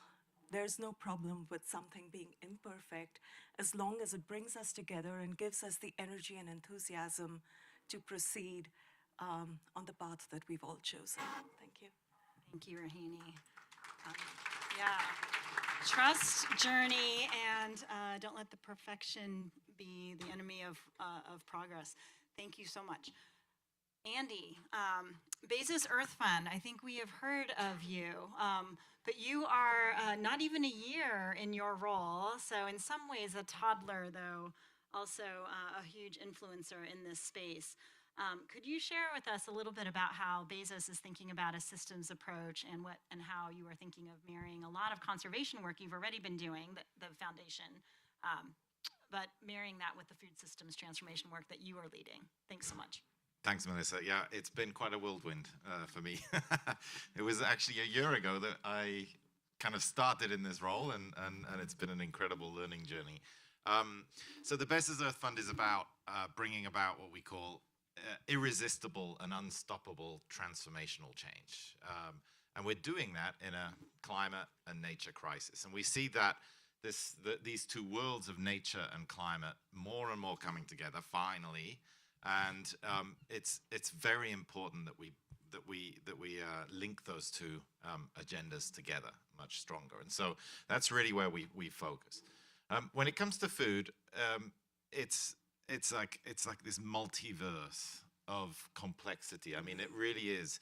You know, anyone that looks, as we've kind of moved into looking at the food system, it's very easy to get lost and just like foggy-eyed with the complexity of what a food system is. The way we've gone about prioritizing what we work on is I've just boiled it down to very simple kind of maths and equations, right? You know, the first thing is we need to work where there are emissions. So where is there, from a climate perspective, emissions coming from the food system? And where is the food system interacting with areas of high nature value? And so that helps us figure out what topics or where we work. But then we go about doing the work, putting people at the very heart of it, because they're the change agents for it. So that's the kind of boiled down, the simple way that we look at how to prioritize and where to work. And an example of that, when we move into the kind of equation of the people as the change agents, I'll use an example that's been very powerful. With the restoration work that we're doing, we're linking conservation, we're linking restoration, we're linking food systems, and looking to kind of marry those three areas quite tightly. With the restoration work that we've been doing in Africa, for example, it's really about, it's putting people at the heart, but also local institutions. And so we've seen this big gap in this space of, at the global level, people talking about billions of dollars going into restoration and all of this kind of finance and so on and so forth. But the supply on the ground is very weak. And it's because of institutions. We need local institutions, local communities, able and committed and capacitated to deliver that. And so that's really where I think it's, one very key priority for us is investing in those local institutions and doing our work with that. I'll leave it at that because I know you've got a better question. You were really teeing up the question really for the whole panel, and we will do a lightning round because we really are going to keep to time on this. So we have a two-speed transition we really talked about. There's urgency. We need bigger, faster, bolder, elevate ambition and action because we're in a crisis across all of these things now: food system crisis, climate crisis, nature crisis. And on the other hand, we need to slow down. We need to listen. We need to engage. We need to really empower stakeholders on the ground, or we could not just not get it right, we could really do harm, right? So how do we balance that? How do you think about that in your agendas? And Andy gave some insights about prioritization and strategy, but then the actual implementation looks different. Can you all speak, and I'll just let you chime in on how do you balance out these two-speed transitions that we need? I'd love to jump in on this. So we are at this, I find we have this kind of, it's a little bit of a kind of completely two conversations happen in the world. There's the one here where everyone is about transforming food systems, and it's all, about, ambition and change. But then the other side of it, I mean, like in UNFCCC negotiations, like the mention of, you don't even get to the systems transformation bit. The second you use the F word, food, it people will get up and walk out of negotiations because it's highly political. And I think, you know, this is an issue when it comes to the political side of things. All of the things that we're talking about that we need to happen can get governments kicked out of office. I mean, there's a real issue with the farmers and with communities on the ground to communicate and align them to what's needed. We need to align to them, they need to align to us. And you know, I think one of the things that we think needs to happen is get all of these trigger words out there, right? There's lots of words that you can't mention, you know, the L word, livestock. You can't mention things like diet shifts in so many spaces. And so, you know, these things need to get out there, and we need to actually talk about them with everyone at the table. And I think that's the danger is if we don't, we're going to be going off in different directions. So either be aware of the political economy and or change the political incentives so that you shift political will. So perhaps let me land it from the 30,000 feet to the 100 or to the 1,000. So I'll share 3 very quick examples of things that we're working with the local institutions. One in the Sahel, Great Green Wall, with the regional banks, agriculture banks, whereby we are supporting that they provide 0% long tenor type of loans with grants to smallholders so that they can go to climate adaptation activities. Second, you were mentioning the Amazon, the only biome in Brazil that is the Caatinga biome. We are working with BNDES for the first time, I mentioned it yesterday, 1 million people, climate adaptation activities, productive smallholders, trying to support them in a semi-arid area without water to really have productive assets. Last one, I was last week with President Petro. We're supporting them on land, on their land reform and land transition to try to accompany smallholders beyond the land, how that can also work for the productive side so that we can also accompany them and have the income, not only the land, but how will they have the access to markets. Those are concrete ways of, I think, working with local institutions, in this case also with the Colombian development institutions, how we can support them on channeling financing and making a difference on the ground. Thank you. A UN agency, but brokering the government and the local institutions. Thank you, and I might do a combination of the two and talk about, I'm an emotive person. I relate to feelings more. And I think there is a general sense of being stuck.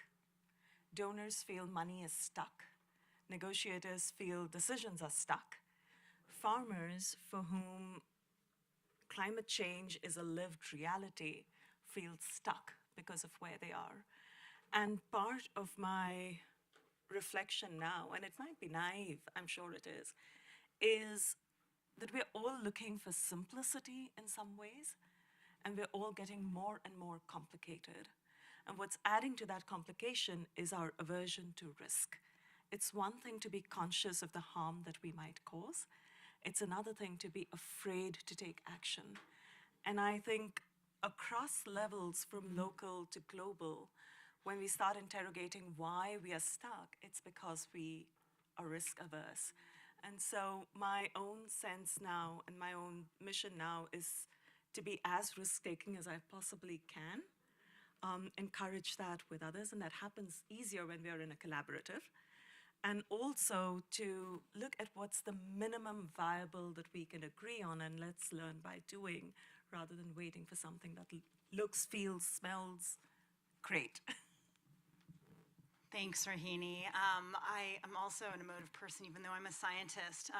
I'm just going to close this session and this panel by pulling on 2 themes that capture. I think raising ambition is about getting out of our comfort zone, right? It's about being courageous to take risks at all levels, policymakers, farmers, UN agencies, and donors, right?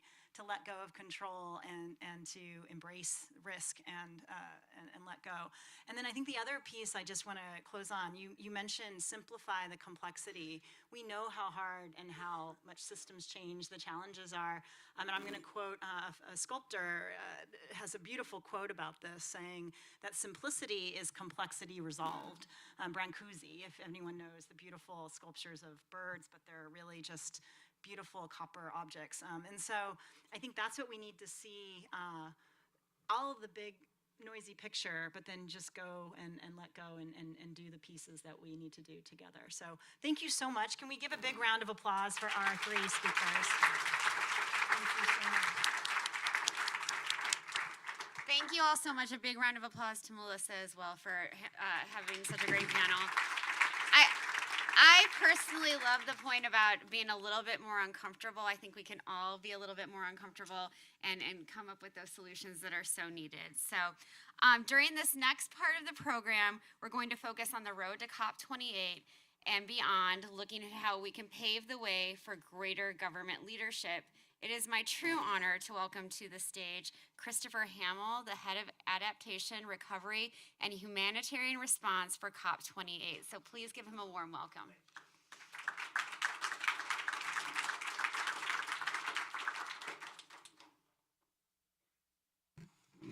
Good morning, everyone. It's a pleasure to be with you.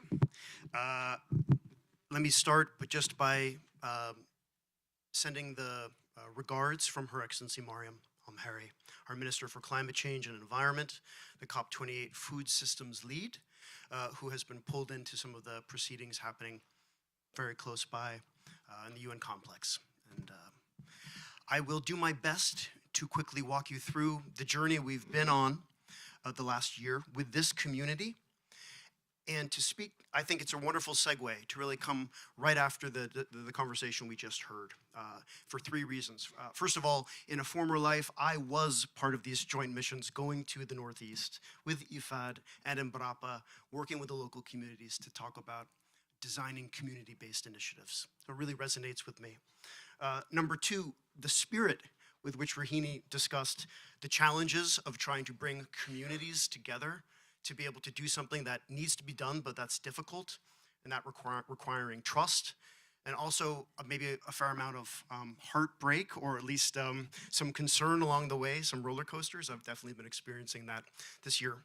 And then third, to Andy's point, what we're trying to do at COP28 is to essentially respond to the opportunity that we have heard from this community over the last year, the opportunity to create a floor, if you will, a floor for action, because it's clear, as Andy mentioned, that in the climate agenda, we can't discuss certain words, including food systems, let alone transformation.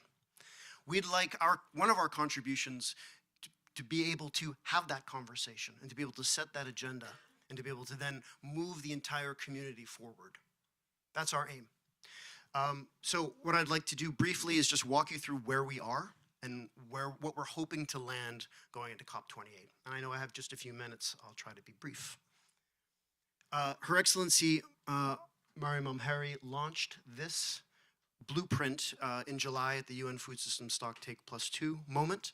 This is our food systems and agriculture agenda for the COP28 presidency. The aim here is to really bring everyone along. As I mentioned, I've done some time in this space working technically, and I recognize how important it is to bring the entire community along when you're talking about food systems. So we've aimed to do that. We're trying to do that by having national will expressed at the head of state level, recognizing both the urgency for food and climate to be interacting, but also the opportunity, right? The opportunity of unleashing farmers and turning them into engines for change, as an example. National will is pillar one. That leads into pillar two, non-state actors. Because if we're going to ask the very top to sort of set the tone and identify opportunities and to set the agenda, we then need to lean on the community to actually do the work as the agents of change.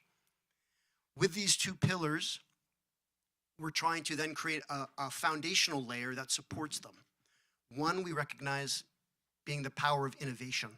Scaling innovation, evidence-based, science-based innovations, and figuring out how can they be deployed to help climate vulnerable communities and farmers across the world. And then the last piece, unlocking, tapping into maybe getting greater coordination and firepower and focused around specific opportunities so that it can be more efficient and so that opportunities can go to scale. So these are the 4 pillars that we're operating in. I'm going to focus the remainder of my time on the declaration, which is pillar 1. The head of state statement that we'll be asking all countries to sign to stand with the UAE in Dubai in just a few weeks' time. As I mentioned, the goal of this document is really to respond to the issue that Andy raised. How can we establish some baseline in a very complicated space and use that baseline as a foundation for greater action? I'm going to walk you through it briefly, and then I'll thank you very much for your attention. First of all, it does exist. That's the first point I want to make here. It is an actual document that is being circulated. Thank you. Yes, for those of you who know, it is quite a difficult thing to make this exist. Now we'll turn to folks in this community to see if we can get it across the line and actually have it become alive. Let me go. Oh, I don't know if I can go back. Oh, maybe I can go back. I just want to say as another preface, I hope you can all appreciate how difficult it is to find a 2-page document related to food systems and climate that everyone, especially at the head of state level, can agree to. This is quite a lift. And I understand that some might not be able to take the journey with us, but we're trying to find that balance, that sweet spot. So there are a couple ideas here that I want to get to and sort of what the declaration is trying to do. We open, even before we get to affirmations, I know I've got you looking at these affirmations, but I'll just say we open with a preamble that recognizes a few things. We start with adaptation and the need for there to be a response so that producers can respond to this crisis that we increasingly feel across the world. And the idea there is that it's not just a climate crisis, it's also a cost of living crisis. There are many things happening. But this idea of responding unifies everyone. It's happening in every context, in different ways. We then try to pivot to other realities, such as the opportunity that agriculture and food systems represent, as something that can be used to respond to the climate. So it's not just all doom and gloom. We already have the tools. And we want to make sure we recognize that right up front in the preamble. Okay, so getting to affirmations. The idea here is to essentially give heads of state the opportunity to say things they've never said before publicly, collectively. So for example, the Paris Agreement cannot be achieved without addressing food systems and climate. It just can't.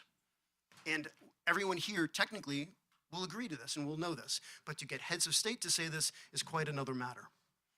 And so as an example of the kinds of contributions we're trying to make in this declaration, that is one. Another one has to do with talking about the need to adapt and transform food systems and to actually have that sentence be there. It's not enough just to do something. We recognize that these actions themselves have to be taken. We have several more here. I won't go through them line by line, but the point is to be able to have some of these phrases to point to where we've reached common ground. We then identify 5 objectives. Where are we all trying to go collectively as a community? Resilience and adaptation being the first. We can all agree it's critical, and we all need to work in our own ways to get there. We then have a few others. Food, nutrition, food security being a clear other one. Livelihoods, making sure that we take care of our producers, help them deal with this transition, and come out the other side better than they were before. Talking about the food and water nexus, not treating them as just being separate entities, right? But recognizing that in most production environments, this is a key connection point. And then finally, we deal with the emissions aspect as well, and the need to be able to manage that through shifts and through transitions, both on the production side, going through the processing, trade, marketing side, and then on the consumption side as well. And we thought it's important to have that word in this document, right? It's not just a production story. We have then 5 action areas. If those are our objectives, how are we then going to get there? I see that I'm out of time. They are all listed here, but quickly, it's about integration into climate tools. So that's an NDC ask that we're making explicit. Orienting, revisiting policies and public support to be able to make this agenda possible for every country in their own way. Scaling up financing, deploying innovations at scale, and trade. We have put trade in this document, and we've heard from this community that trade should be in this document. And we know that's its own, kettle of fish, as my mom would say, but we're trying. So with that, I'd like to thank you for your time, and I look forward to welcoming you in UAE in just a few minutes.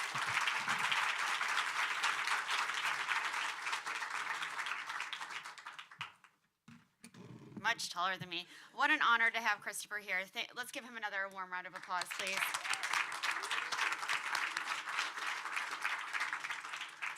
I am now thrilled and honored to welcome U.S. Secretary of Agriculture Tom Vilsack, who will join Dr. Rajiv Shah, the president of the Rockefeller Foundation, for a fireside chat. I'm incredibly excited for this conversation. Please give them a round of applause.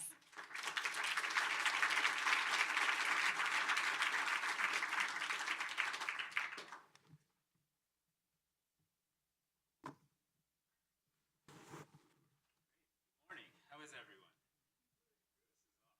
Good morning. How are you? It's great to see so much energy midway through the General Assembly week here in New York. And thank you, Secretary Vilsack, for coming to this discussion and really for your extraordinary leadership. I don't think you need much of an introduction in this community, but I will say a former governor of Iowa, former presidential candidate, and I think it's safe to say longest serving and best American Secretary of Agriculture in our country's history. So with that, we're going to jump right in. Mr. Secretary, you've been a champion for really reshaping the climate consequence of American agriculture.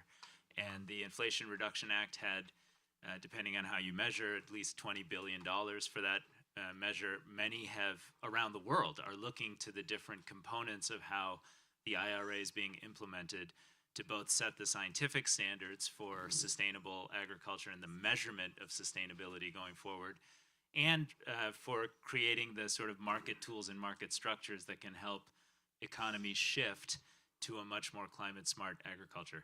Tell us a little bit about how the implementation of the IRA is going, what you're learning, where you see the opportunities, and what some of the threats are as you're really setting the standard for how to transform an agricultural system. Raj, I think it's important for this audience to know that that there was a step in before the Inflation Reduction Act that I think will inform my answer to your question, which is that we established a climate-smart agriculture commodity partnership initiative. The idea was to identify $3 billion that we would invest in 141 projects across the United States, all 50 states, every major commodity, in which we would incent and encourage farmers to embrace climate-smart practices. We would encourage universities and colleges and minority-serving institutions to assist us in measuring and monitoring and verifying and reporting the results of those actions. And then from that, determine what works and what doesn't work in order to embrace a new opportunity for farmers. This not only responds to the ability for American agriculture to provide international leadership. We're going to put all of this information on our International Climate Hub, which we launched at the Aim for Sea Summit last May. It's going to be available to everybody to know what we're learning. That's going to inform how and under what circumstances we use the IRA resources. Right now, there's tremendous demand on American agriculture for those resources. We initially identified $850 million as the first installment of the IRA. We received $2.3 billion in requests. So American farmers are anxious. When we put the Climate Smart Initiative out, we hoped we'd get a few applications. We got 1,000 applications asking for $20 billion of assistance. So there's real excitement. There are two other issues that are fundamentally connected to this, which is we're seeing a rapid consolidation of farmland, a loss of farmland in the United States, and we're seeing a consolidation of farm income. And in order for us to basically provide opportunities for small and mid-sized producers, we see climate as a real opportunity for them to stay in business. We want them to embrace climate-smart agriculture practices so they'll be more productive. We want to create a value-added commodity, which would be more valuable than a traditional commodity. We want to be able to measure, quantify, and verify the results so that they can qualify for ecosystem markets. We want them to embrace renewable energy on the farm and provide excess energy to the grid and get paid for it. We'd like to significantly encourage the development of a local and regional food system so we reduce the miles that food travels. All of that represents a transformational opportunity for American agriculture. And if you add to that the whole notion of bioproduct production and manufacturing, moving away from fossil fuel domination in terms of the materials, the energy, the fabrics, the fibers that we currently use in an economy, there is a really, really great opportunity here for significant transformation. And Tom, as you described that, you mentioned one component of a really robust vision for small and mid-sized producers to have a very exciting future in the production of commodities and other outputs. And that was the measurement and the science component. And the reason I highlight that is it seems like the United States is in the lead in creating those standards. It seems like insurers and financial sector partners of USDAs are important partners in promulgating those standards, perhaps on a global basis. And I'm just curious how you think about the leadership role the U.S. is providing for the whole world in creating those standards and linking them to things like farm insurance. Well, we've got to know what works and what doesn't work, which is what the Climate Smart effort's going to be. We've invested $300 million from the Inflation Reduction Act in a concerted effort to be better at the measurement, monitoring, verification, and reporting. We have partners that are in the Climate Smart activity that will be doing that measurement activity with reference to 141 projects. So we're going to collect a lot of information and data. We're going to put it on the International Hub so that people can see what works. What we're also going to be able to do with this data, Raj, is we're going to be able to create tools for farmers.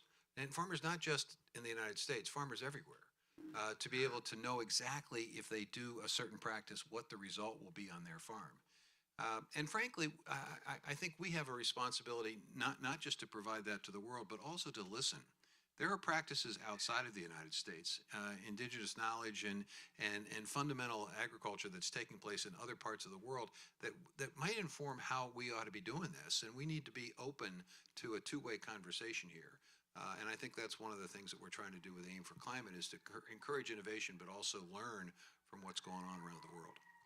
So given there's that opportunity to lead and to learn from others, and I'm really glad you mentioned indigenous practices in particular, because that's so much of where the tradition of climate smart agriculture actually comes from. What is your vision of success for the Dubai COP, and what is your assessment of agriculture globally?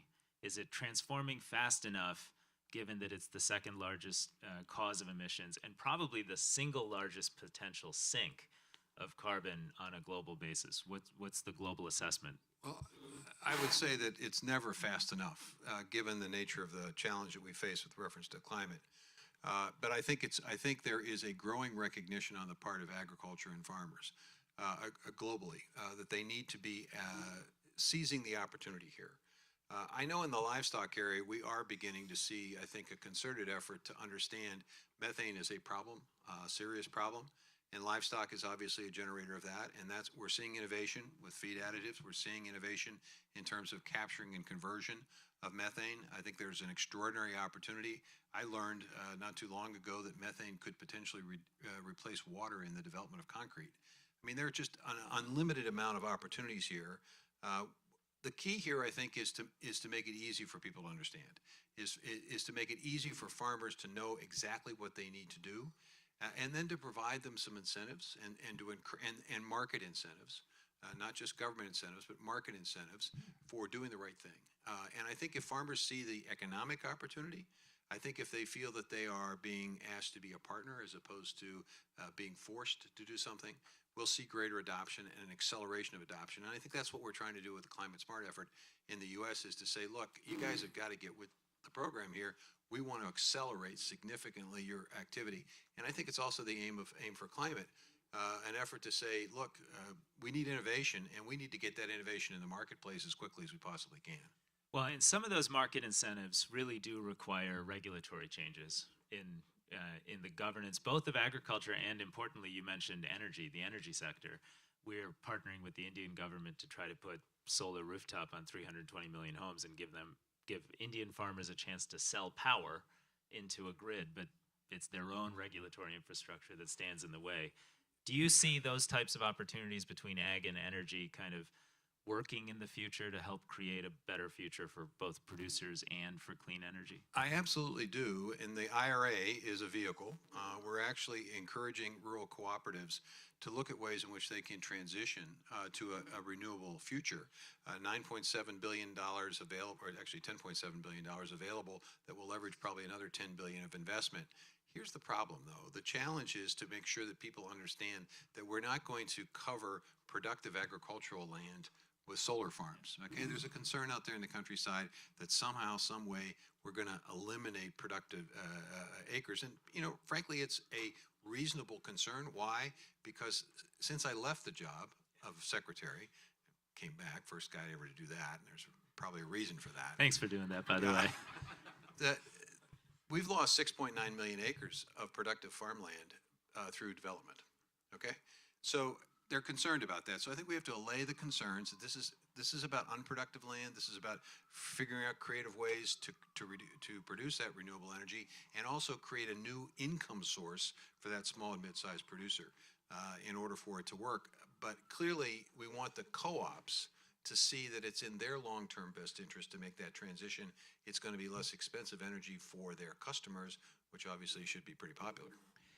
So I have to ask you this because you are our collective champion going into the Farm Bill negotiation, which has obviously been ongoing for many months. How much of what has been accomplished in the Inflation Reduction Act and across the vision you just outlined for small and mid-sized producers in particular to have a diversified and very exciting future based on innovation and science, how much of that is going to be codified in the next Farm Bill? And what are your kind of points of counsel to this community that stands behind that agenda fully, but also sees that, even though it's helpful to farmers, it's controversial to some of their own elected leaders? We need four things to happen in order for the momentum that we've built over the last 2 years to continue. First, we need a farm bill that continues to support local and regional food systems. We've set up regional food business centers now, which are 12 around the country, where folks will be able to go to and get technical assistance and financial assistance to learn how to structure a local and regional food system. We need the programs within the USDA that support that to continue. That's our Farm Bill. We need to make sure that the Congress does not take the resources in the Inflation Reduction Act and redirect them to another use. There are some in Congress that would prefer to use some of that money for what are called reference prices. The problem with that is this pot of money is available to all farmers. The reference prices are really only to help a few farmers. And the question is, do you want a farm bill that helps the few or the many and the most? And I think we want a farm bill that helps many and the most. So avoiding any kind of interference with the Inflation Reduction Act is important. I have tremendous capacity to use the Commodity Credit Corporation. This is a $30 billion fund that comes from import fees. Every year the Secretary has it. Roughly $10 billion of it is used for Farm Bill programs. The other is available for disasters and so forth. It's what we use to finance the Climate Smart effort. Well, we don't want to interfere with that either. We want the Secretary to have the capacity to potentially use that in creative and thoughtful ways. And then we need a budget. We're going to need people, and And you need to be open. Yeah, it seems to me like that should be an obvious thing, but it's not. I want to ask one question about the private sector, which is going into COP, there is discussion among some of the largest global food companies to commit a certain percentage of their global supply chains over time to be in regenerative and sustainable practices. Obviously, the measurement isn't there just yet, and it's more aspiration than practical transformation day to day. But what is your message to those big food companies, and what's your message to this community of folks who are really committed to sustainable agroecology about, is there space to partner with companies that sometimes have had a reputation of really being a big part of the problem? Well, we are partnering with those very companies right now. And the Partnership for Climate Smart Agriculture and Forestry Commodities, there are major food companies that are part of this effort. And there are also major retailers that are part of this effort. I would say by all means do it. You want to send the market signal that there is a premium to be paid for climate smart, regeneratively produced products. There's a subset of consumers that want it, and they ought to have it. And by having that market signal together with what the government's doing, you can send a pretty powerful incentive. Look, in the 1970s, we made the decision that we were going to move from a supply management system of agriculture that made it a pretty good deal for farmers, but not so much for consumers, to a market-driven. We told farmers in the United States, fence row to fence row, plant as much as you possibly can. And farmers responded to that signal. Farmers will respond to this signal, but it has to be clear. And it has to be coming from them in a way that they understand that economically they can benefit. I'm excited about this. There's a tremendous opportunity here. but it only works if the messages are consistent, if you have the tools that makes it easy for farmers to understand how to do whatever it is we want them to do, and that there is a financial incentive. Because frankly, you know, some of our farmers have a tough time making it. And we had a record farm income last year, but nearly 50% of our farms didn't make any money at all. So when you have that kind of dynamic, you've got to be able to provide financial incentives and a clear message. Well, I think we are out of time. You have laid out both a vision here and through the course of your leadership in this term and prior ones, but really this term, a pretty bold, in my view, transformational agenda for how agriculture can be more equitable to its producers, how it can be more profitable for its small and medium-sized producers, how it can be more nutritious for consumers, and certainly how it can be better for the world's climate. And so we thank you for your extraordinary leadership. USDA.gov, climate smart practices, you can learn all about what we're doing, and we need you to amplify the message because this is the right way to approach agriculture and food, but we need your help. We will see you in Dubai. Thank you so much, Mr. Secretary, for being here. And thanks to all of you for really taking this message of partnership, collaboration, science, and real ambitious vision for transformation, both to farms here in the United States and to supply chains all around the world. Thank you.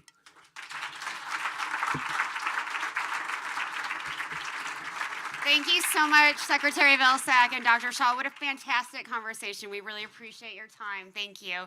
I'm now excited to invite our next moderator to the stage, Gonzalo Munoz, the chair of the Climate Champions Advisory Board for our ministerial panel. Welcome. Round of applause, everyone.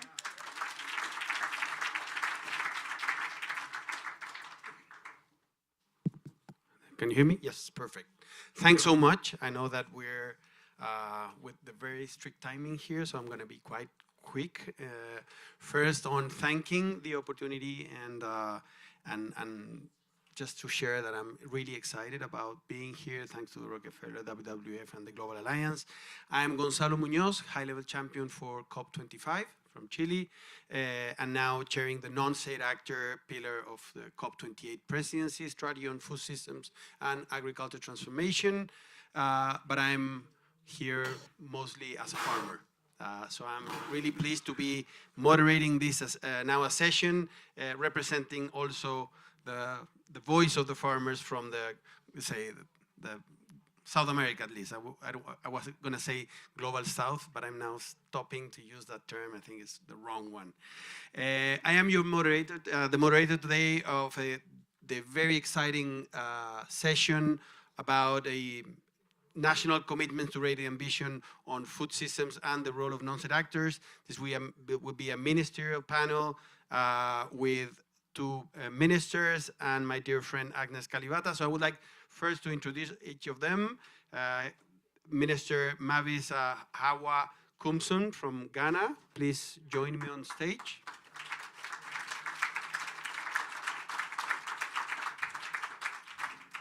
His Excellency Deputy Minister Nguyen Hoang Hip from Vietnam. Please join me on stage as well. Thank you, Minister. And as I said, my dear friend, Dr. Agnes Kalibata, President of AGRA and advisor to the COP28 presidency on food systems. Thank you, Agnes, also for joining. You can be closer. You're going to leave me alone here? No way. Okay. Corrected. We have 20 minutes to have a brilliant conversation, so I'm going to be very strict on the time. Please keep your answers on 2 minutes as possible so we can go through all of the program. First, I want to ask both ministers, each of you is here on this stage because you and your government are activating commitments and actions across a number of crucial food system levers. We're eager to understand what raising the ceiling on food systems looks like for each of you. And please, can you quickly walk us through the most exciting facets of what you're doing to drive ambition on food systems? I will start with Minister Mavis Hawa Kumsun from Ghana. Please, Minister, you have the floor.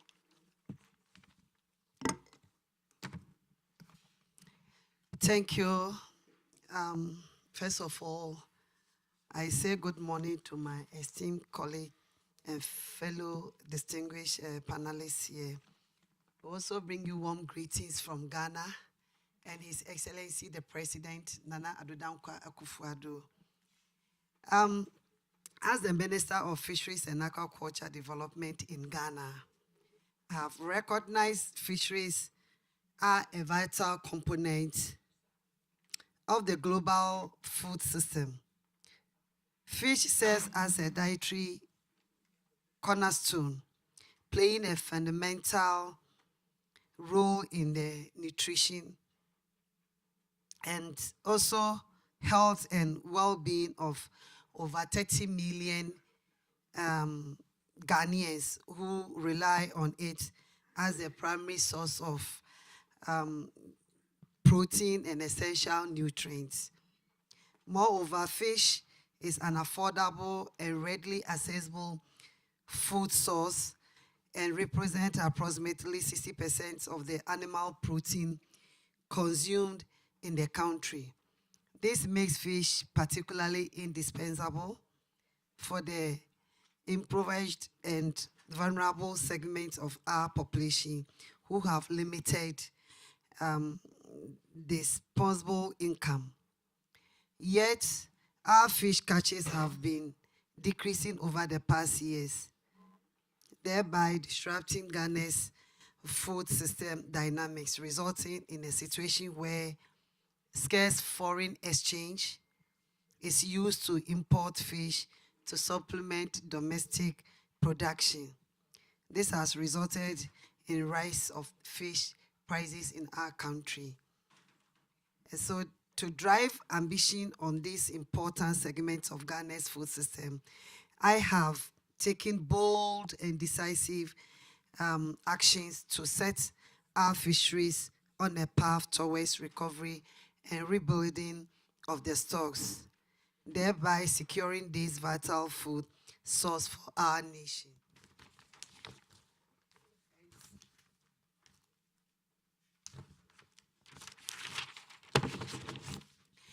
I have introduced a series of difficult fisheries management measures, including a 1-month closed season for the artisanal canoes and inshore fleet, and 2-month closed season for industrial trawlers.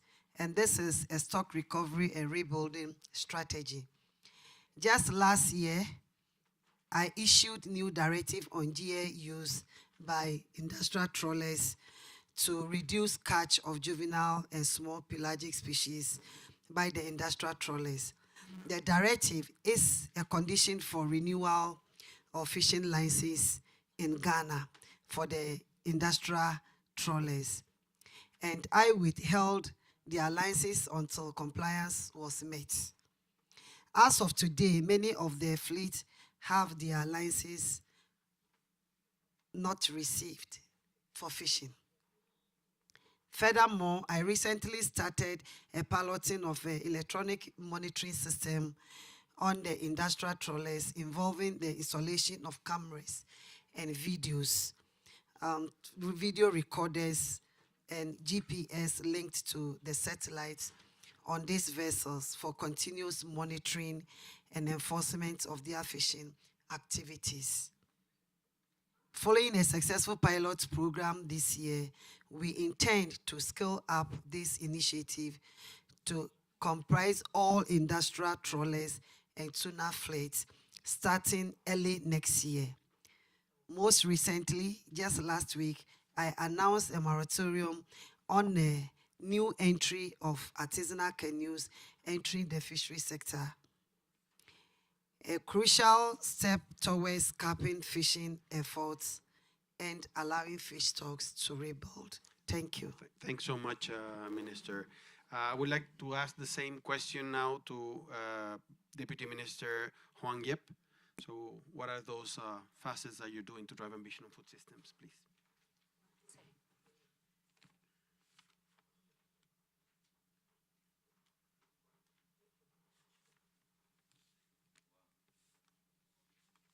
Hello. Vâng. Trước hết thì xin cho phép tôi nói bằng tiếng Việt. So allow me to speak in Vietnamese and we will have a translator. Tôi xin cảm ơn Liên minh Tương lai Thực phẩm toàn cầu, cảm ơn quỹ WWF đã mời chúng tôi tham dự cái diễn đàn rất quan trọng ngày hôm nay. So first of all, I would like to express my sincere thanks to the Global Alliance for Future of the Food, the Rockefeller Foundation, and the Worldwide Fund for extending the invitation for me to join the important event today. Vào tháng 3 năm 2023 này thì chính phủ Việt Nam chúng tôi cũng đã ban hành cái kế hoạch hành động để đảm bảo cái chuyển đổi hệ thống lương thực thực phẩm. And you know, in March of this year, the government of Vietnam also endorsed the National Action Plan on Food System Transformation towards the transparency, responsibility, and sustainability by 2030 to ensure the food security and nutrition security. Cái kế hoạch này thì hướng tới rất nhiều cái mục tiêu và cái nhiệm vụ, trong đó thì việc đầu tiên đấy là muốn chuyển đổi lương thực thực phẩm tốt, minh bạch, trách nhiệm, hiệu quả thì phải có sự tham gia của tất cả các ngành. And this is very important action plans which to achieve the goals, including this is very require the participation of the multi-stakeholders to ensure the responsibility and transparency of the food transition program. Cái thứ hai là phải chuyển đổi đa giá trị và tích hợp rất nhiều giá trị vào trong nông nghiệp. And secondly, thus we would like to incorporate and multi-values in our the food systems to ensure the efficiency. Vấn đề thứ ba nữa là phải nâng cao thu nhập cho người nông dân. And the third is very important key goal is to increase the income of the farmers. Và đặc biệt là làm thế nào để người nông dân có thể vượt qua tất cả các cú sốc, kể cả cú sốc về biến đổi khí hậu. And this is very important to ensure that the farmers have the capabilities to overcome all the natural shocks, the external shocks, including the climate change. Và người nông dân, đặc biệt là người nghèo, phải thụ hưởng nhiều nhất trong cái chuyển đổi này. And to ensure that we are leaving no one behind and ensure that this disadvantage and the farmers have to take advantage and get the benefit from the food transition period efforts. Vấn đề thứ tư là về ứng dụng công nghệ, đặc biệt là chuyển đổi số để làm thế nào mà truy xuất được nguồn gốc nông sản và cái người sản xuất có trách nhiệm. And another priority activities is to increase the use of the technology and the digital transformation so that farmers can get benefit from this effort.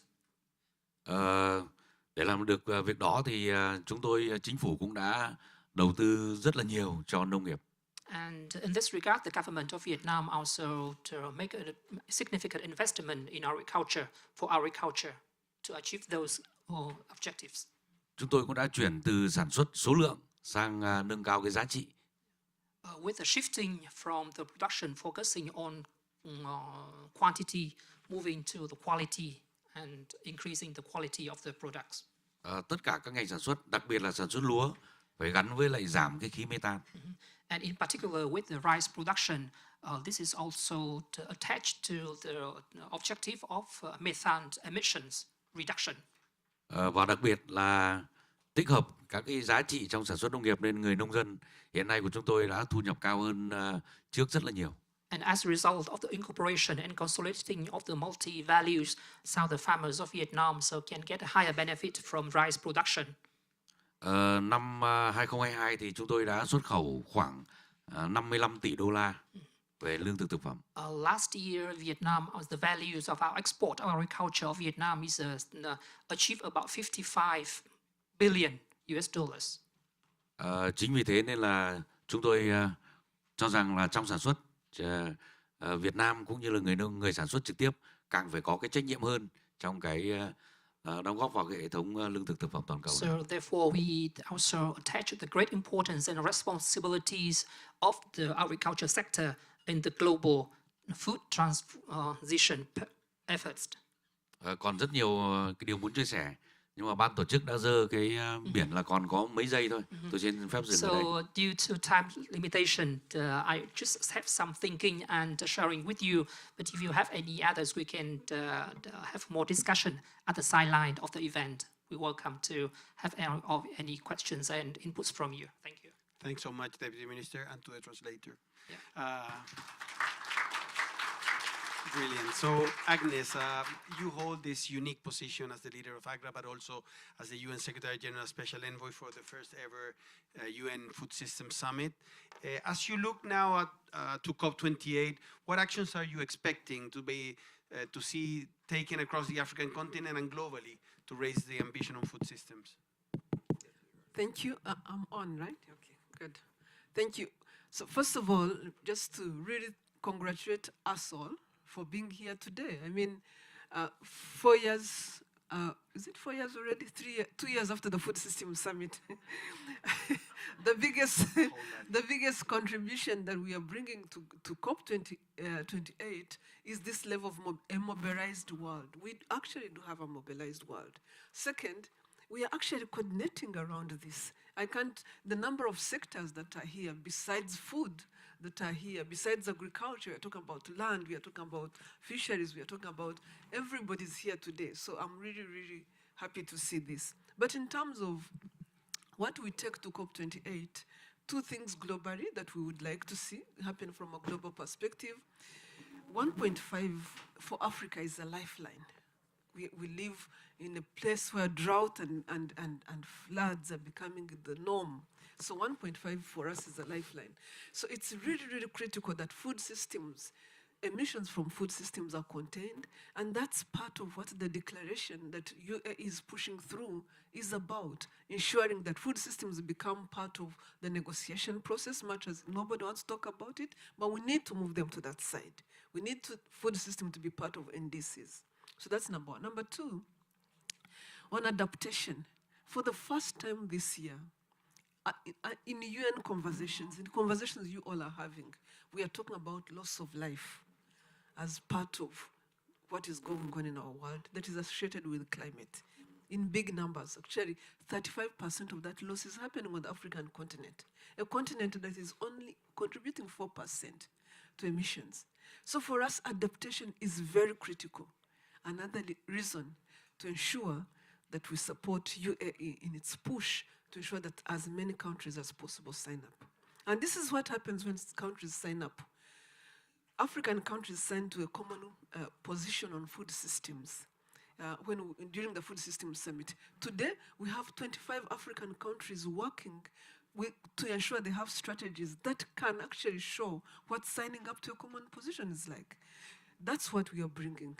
Now, going to what Africa is bringing. Africa will bring countries that have clear strategies on how to invest in food systems with regards to reducing degradation, with regards to feeding people and improving inclusion, and with regards to soil, our contribution to carbon removals through better farming practices. So this is for real. So what we would like to see happen is really that we push for more countries to sign up, to be part of what needs to happen to change our world. The last thing we want everybody to bring, if you're coming to COP28, is to bring our hearts, because everything else we have, we just need to bring our hearts so that we can actually relate to what is happening in the rest of the world. Totally agree. Thanks so much, Agnes. You can give her a round of applause. And sign the declaration for. So I am chairing the Pillar 2 of non-state actors for COP28 food strategy, and it's of course a role that is related to Her Excellency Razan Al-Mubarak and Dr. Mahmoud Moheldin as high-level champions for COP27 and COP28, totally aligned with the idea of mobilizing all non-state actors, farmers, fishers, businesses, financial institutions, NGOs, consumers, but also to liaise that collaboration that you're referring. You referred to having different sectors here. We have just a few seconds maybe, so sorry to the organizers, but I want to jump into that topic with the three of you, right? We know that we need collaboration, right? So I would like to ask each of you, please be very strict on the time on the answer. What does it look like, collaboration among sectors, to drive and incentivize the food system transformation that we require? I will start now with you, Agnes, please, and then to Vice Deputy Minister. So for collaboration to happen, we will need leadership. We need all the way from heads of state, heads of institutions, we need leadership, because we need to put aside our logos, our egos, and everything, and do recognize that the food system does impact all 17 SDGs, and none of the SDGs is going to come through unless we start collaborating. So in making sure that within our institutions we have a mechanism that foster, because it's not going to happen by accident, that foster the critical areas that are critical to taking food systems forward: environment, trade, food, agriculture, health, and fisheries, and anything I will have forgotten, infrastructure. We must work together to make sure that food systems are transforming to include people, to stop reducing, degrading the environment, and to ensure nutrition and food for people. Brilliant. Thanks so much, Agnes. Deputy Minister, what does it look like, collaboration for you from Vietnam in this topic?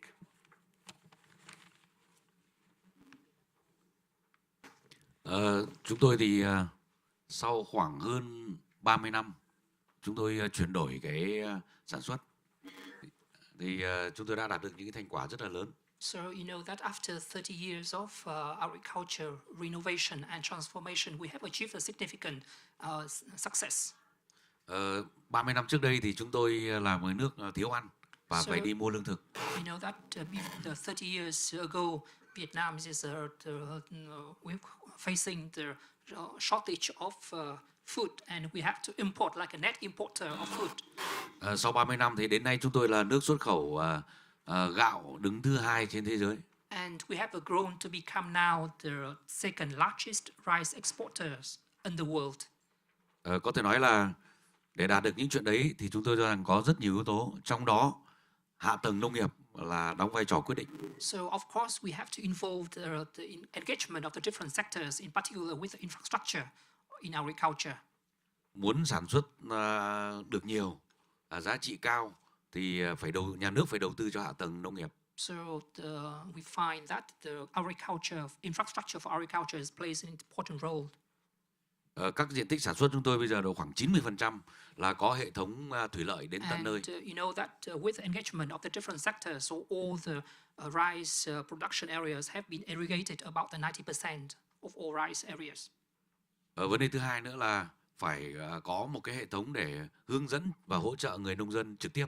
And secondly, we also established the assistance systems in place for farmers.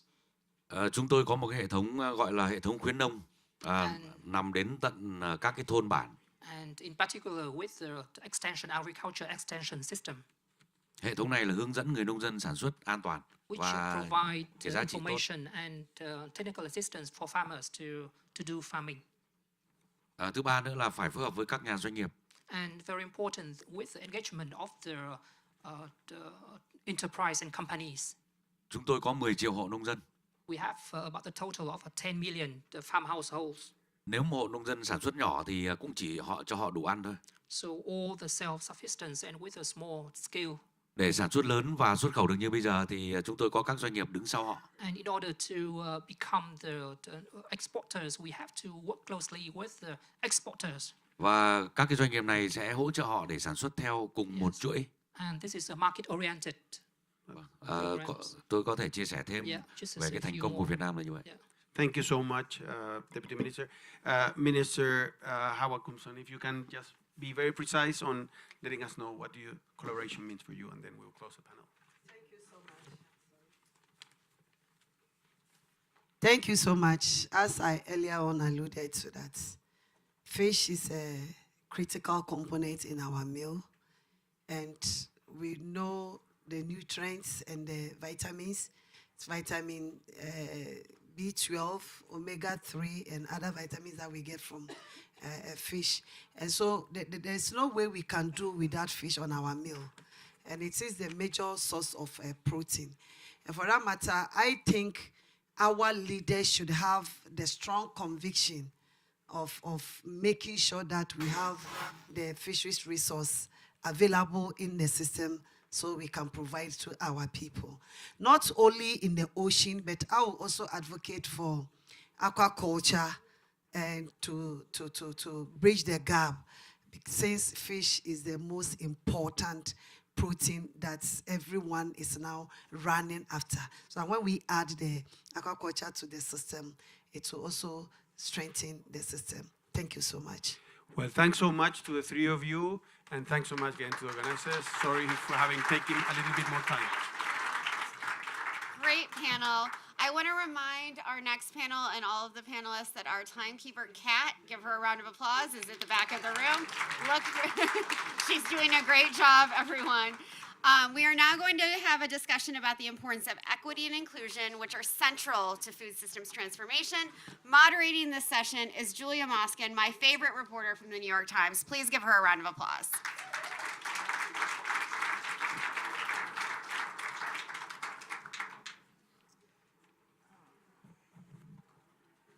Is this one on? Yeah. Okay, well now we're going to move from the halls of power back to the land a little bit. I'd like to invite my four panelists up one by one or all together. Karen, come on up. Erica. Juan Carlos. And Anna.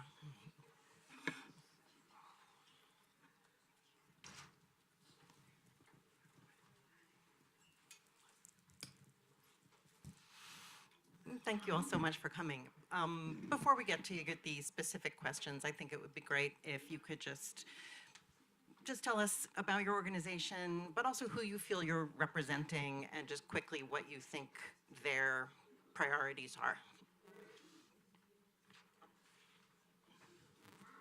Thank you, Julia, and good morning, everyone. I work at Fundación Ambiente y Recursos Naturales, or the Environment and Natural Resources Foundation, based in Buenos Aires, Argentina.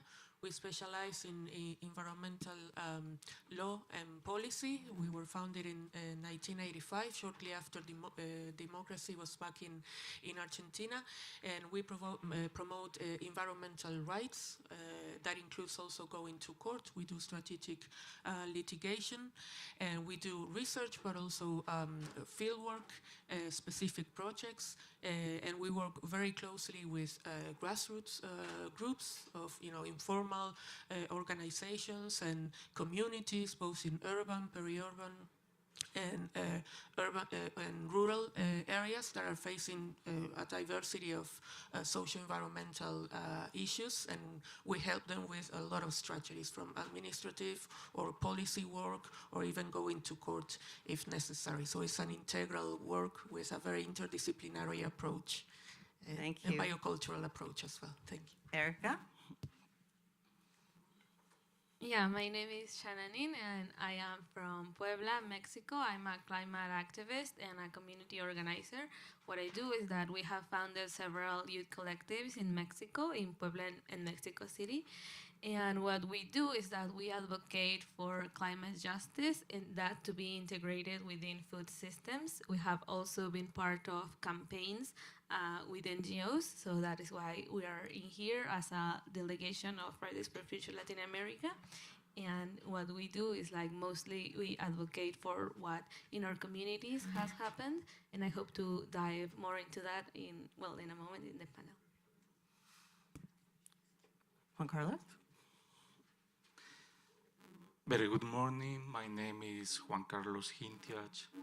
I am Shuar Indigenous from the rainforest of Ecuador. Actually, I'm working as an executive director of the Global Alliance, but combined important platform from Asia, Congo Basin, Amazon Basin, and Mesoamerica and the Caribbean. So the idea is to bring the voices from the ground, from the indigenous people in the international arena. Hi everyone, I'm Karen Washington. I'm a farmer, agitator, and an activist. I'm representing 1% to 2% of Black farmers here in the United States. And also I'm representing my community of living in a low-income community of color. Thank you all so much. So what we're going to look at just in the time remaining is, of course, we all understand that there is many crises in climate and biodiversity, but there is also a crisis of equity and inclusion in the food space. So that's what you are all here to tell us more about. So, Erica, how did you come to be such a spokesperson for your community?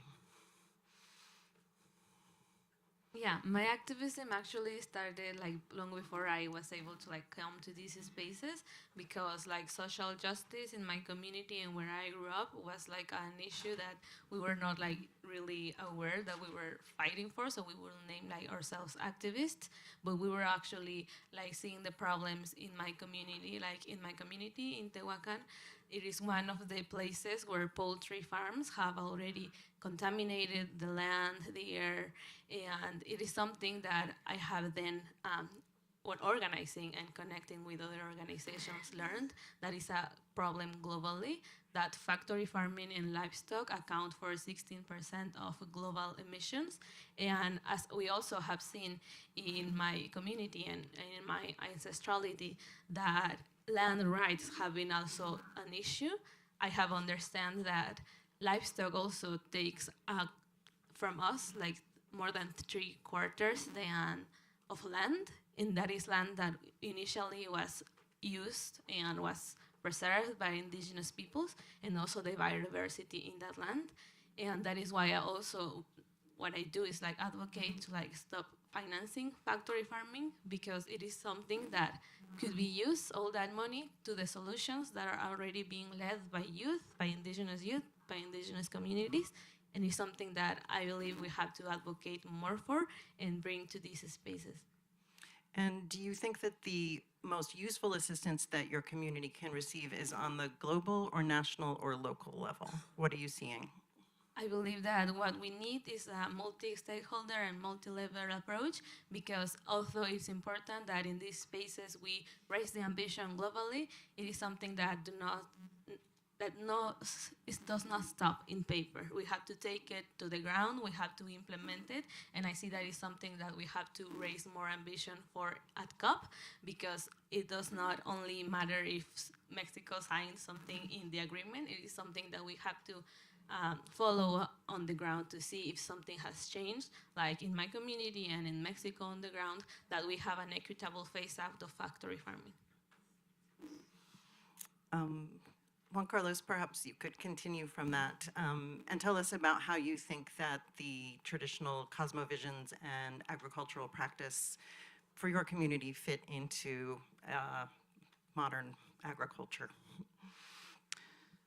Thank you very much for your question. And I'm trying to summarize, but for millions of voices, I mean, the world knows us that indigenous people always, we are going to work for our rights in the first context. Without rights, we cannot move forward. Because when we are living from the ground, we have many challenges. Even for indigenous people not contacted in this society. Still there are 60 or 70 groups still that are free, living for freedom. They are contacted with all the indigenous people. They're living there for many centuries in the front line. We are connected with the natural. We are part of the natural. We are not separate. We are only one. We cannot divide water here, forest there, ecosystems there, different topics. For us, as indigenous people, for my elders, women, for knowledge, we are very well connected with just as a human being. We talk with flowers, we talk with forests, we eat from them, from this market. We drink that water. So to try to describe that in paper or communicate that even in English or other language in negotiations is being tough, a challenge. Brothers and sisters, and we were walking for a long walk trying to transmit that from the ground. But we find partners. We have friends like my sisters here, and even yourself trying to ask me questions. And that consensus, we have some systems, knowledge systems from us that we want to transmit. How we identify a portion of land that I have medicine, food, that I daily am going to eat from there. So that is connected with me. I protect with that. and with food, with sovereignty. I need to protect, I give my life. So that means if I am connected with that, I am getting my own education with my children, with my elders, with this laboratory. I cannot divide it. This is part of my life. So that is why I need to transmit that in this road. I think so we need to bring in these concepts, we need to adapt. So how I present my adaptation from my own knowledge and culture, different language. I mean, chakra, some people for chakra is like this connection spiritually, but chakra for me or for my other group is that where is the special place, chakra, adapted to bring my cosmovision from my food, the spirituality. We talk with medicine, we talk with plants, and that we have our own channels. And then chakra is the special place that we have our food. So it sounds like your priority on the ground in Ecuador would be protection more than intervention. What do you want to see in your community on the ground? It's not only my community. We as indigenous people, we are connect. We work together. Our systems that the women are working, we need to protect the entire land rights. If you give land, protect the land, clear this demarcation, the land that we are asking. We lose the land, we disappear. We are nothing without territory. Territory is a center of life. Anna, your approach, I believe, is a little bit more gender-based than perhaps the other panelists. So perhaps you can tell us how COP28 and how today look through your lens. Yes, gender-based and human rights-based. Well, our global food system is the main driver of biodiversity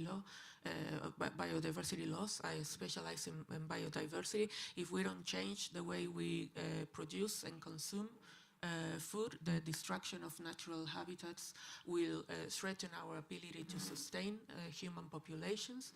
And thriving ecosystems are key for the enjoyment of a wide range of human rights, including the right to food and to a healthy environment.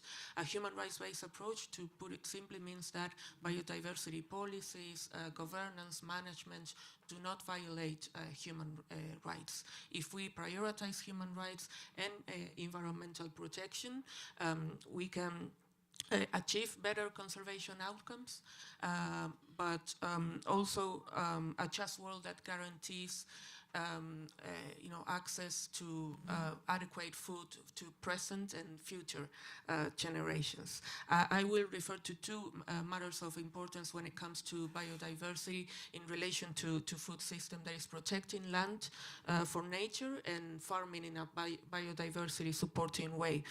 In the first sense, is that it is clear that if we have to stop converting ecosystems, that humans' activities have to adjust and respect the ecological integrity of ecosystems. Protected areas have been one of the most used tools to conserve nature. We have the 30 by 30 target in the GBF.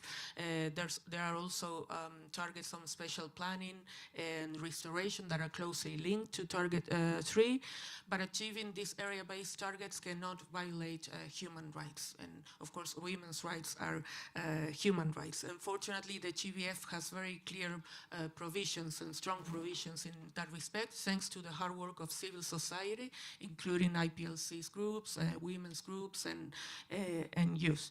And the second issue is to support and finance agroecology. It is a biodiversity-friendly practice, but at the same time, it is also a living concept, that brings a holistic understanding on how our food systems have to respect and restore the biocultural system that make them all possible. And the GBF does not mention, unfortunately, food system, but they do mention, and for the very first time at the CBD, agroecology. We know that women are leaders in agroecology, and I think that's positive, and that has been also the result of the very hard work of civil society, farmers, RPRC, communities, fisher folks, and other groups within this international fora. And that agenda was absent in the Aichi target. So that's very helpful for our advocacy at the national level as well. Can I ask you now, just to take it to a plate level, as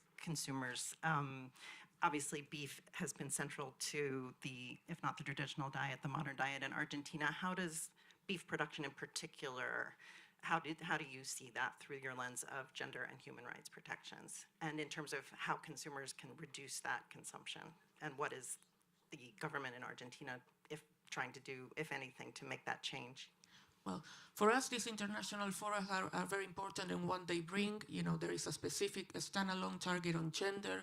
The agroecology is in there as well towards 2013. Then we have the process of national biodiversity strategies that are very helpful. For instance, to attend the issues that you're mentioning, it's very important to create capacities in IPLC's groups, in women's and youth groups, so that they know about these processes, that they take part in them, and that they, that their voices are heard, so they are represented in the final documents that are adopted and in the policies that will come. Of course, you know that Argentina highly promotes unsustainable industrial agriculture and livestock farming, and only recently a very small office of agroecology has been created within the Ministry of Agriculture, but there's agroecology initiatives that are happening. We need to better, finance them and support them and make them more visible, and the impact that they have, especially, is very interesting. There's a series of initiatives happening in peri-urban and urban areas, and markets of territorial markets or markets of proximity, and that people are becoming aware that what they are buying in the grocery store nearby is full of agrochemicals, and there's not public information about that. We know the impacts of agrochemicals from what we get from the territories, the grassroots that let us know about what's happening in there. So people are turning to agroecological approaches that even take you healthy food to your doorsteps. And I believe that in order to see that reflected in national policy, national biodiversity strategies, and these international forums for us is very helpful, because it's a very hard agenda to promote with policymakers in Argentina. They don't realize about the impacts, and it's very invisible as well. It's not really on the media. So for us, these international forums are very helpful to promote it and make pressure at the local and national level as I started, and then scale it up. Thank you. Karen, you've been doing this a long time. Here. Let's start by saying, do you see any signs of hope? Hope. And positive change in your work? Well, the thing about it is that, the food system has failed us miserably. And the change that I'm starting to see is the voices of community. For so long, we have been pushed to the side. We're not inclusive when it comes to the conversation around food systems and climate change. And we need to shift the power out of the hands of those who for so long have power over us back into the hands of communities. And we're working with communities for them to understand the problem of the food system, but also to be part of the solution. For so long, we have been said that we live in food deserts. I coined the term food apartheid, because I want people to look at the food system through the lens of race, demographics, and economics. And when people ask me what are some of the changes that needs to be done, living in a low-income neighborhood, for so long we have been dominated a food system of a charity-based subsidized food system of food pantries and soup kitchens. Don't get me wrong, they do an excellent job. But that's not a way to feed people, that's number one.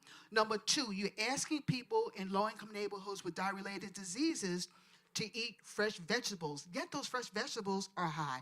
Also, you were living in communities where we're surrounded by fast food restaurants. And so the change has to be made, and the change has to be economics, getting people the ability to own a business, to have economic development so that they can, in turn, buy a house, educate their children, instead of thinking about people in poor neighborhoods not doing anything. There has to be a shift. And we've taken that shift. A group of us has taken that shift, starting the Black Farmer Fund. And we started the Black Farmer Fund because 1% of farmers in the United States are Black. And yet, the economics of farmers in general is low. And so for so long, no one has talked about the economic development of farming here in the United States. A farmer goes and wants to get money, he has to go to a loan. He has to look at his credit. But the Black Farmer Fund said, you know what, we're going to get a group of people within our community to talk to our farmers about social capital and communal wealth, financial literacy and education, so that they can be able to stand and they can provide for their families. That's not talked about in low-income neighborhoods or neighborhoods of color. We never talk about economics. We never talk about credit, fixing credit. We never talk about owning a business. It's about standing on that line for the next welfare check. And so we're really going to be specific about changing the food system. It has to come within the people who have for so long have been so long affected, as well as with climate change. We can't sit in this room and talk about climate change and food system if the people who are affected are not in this room. Yep. Just, okay, we're almost running out of time. And I do want to give you a chance to answer the question of how...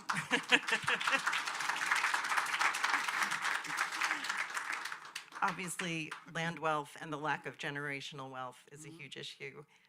How do you see urban farming as being a solution? Urban farming is not going to replace rural farming, but what urban farming can do is educate people about eating well, educate people about the environment, educate people that there is a right to have food, that food and water are both human rights. And that's a platform. I started as a community gardener, a 10 by 15 plot in the Bronx. And now I'm an owner of 3 to 5 acres of farmland.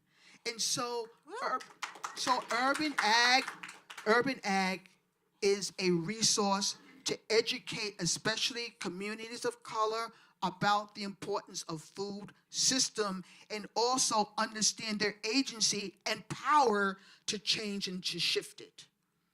Thank you so much.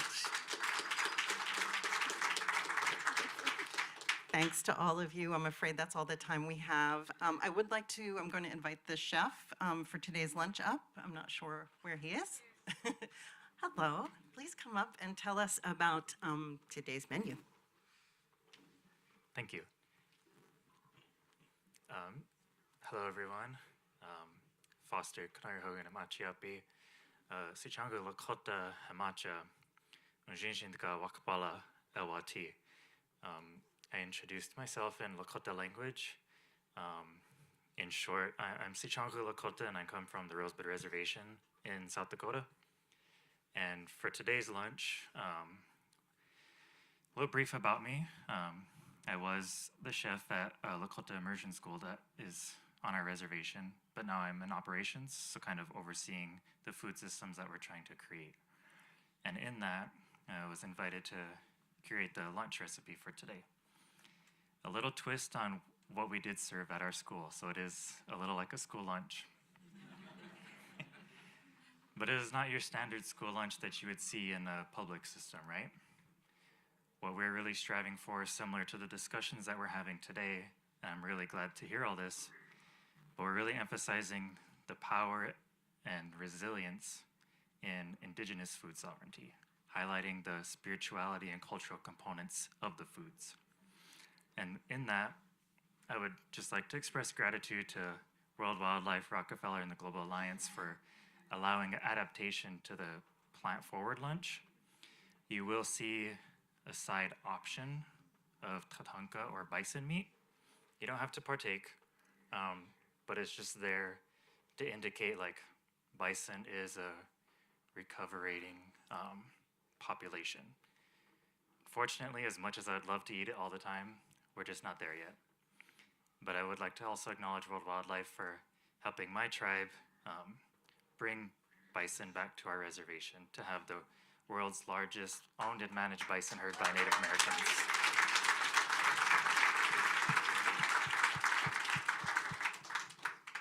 So with that, I'm really hungry, and I just want to say one thing about the lunch in terms of our culture.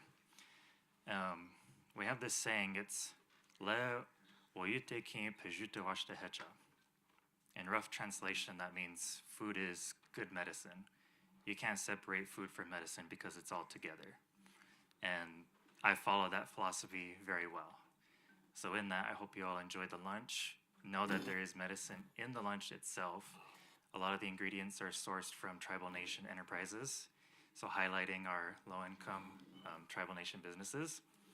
And another saying in our language, the way we express gratitude is pilamaya. And that's a rough translation. It comes from the word imapi, which means I'm full. So we express our gratitude by saying, you fed me, so I'm really grateful. So with that, I'd like to say pilamaya to all of you for this. Thank you. Thank you, Chef. The lunch sounds amazing, but I need you all to stay seated for one more second. I want to thank Julia and all of the panelists. Give them another round of applause, please.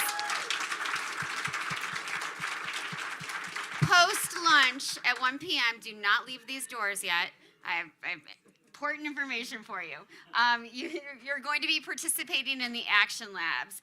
And so you'll make your way to the following rooms. There's also going to be signage, but for Action Lab 1 on regenerative agriculture and agroecology, make your way to the left room. And there'll be signage out there. Those interested in attending Action Lab 2, people in food, should go to the right room. I think we should always go left, but that's just my opinion. And those interested in Action Lab 3, aquatic and blue foods, will be in the boardroom. So enjoy the Action Labs, enjoy the wonderful lunch that Chef Hogan has prepared, and meet people that you haven't met before. Thank you all again for being here.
give it their dreams coming up next week. So.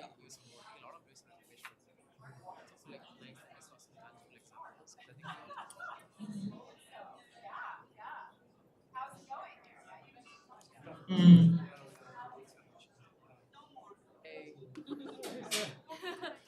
Oh, so nice to see you. Oh, hello, hello. Oh, of Yes, course.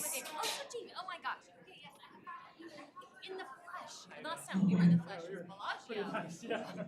Yes, although I still look back on that particular intervention as like pure raw conversation. Yeah. Your event. I don't think it hurts to send them. And I will also definitely. It is. Yeah, I think it's thoughtful. Tomorrow. I need to get my hands on that report. And oh, I have 2 more things left. Yeah. Totally. Put them on the seats. Yep. That's awesome. Yeah. Okay. Gotta do. Yep. Okay. But if you want to be in region, this is the room. Yeah, we're staying. Perfect.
use for lingo that I don't know. No, you lock them.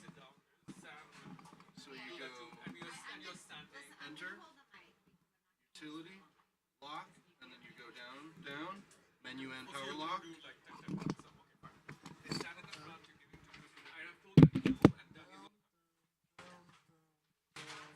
No. So enter, utility, lock, down, and then to the side again, enter.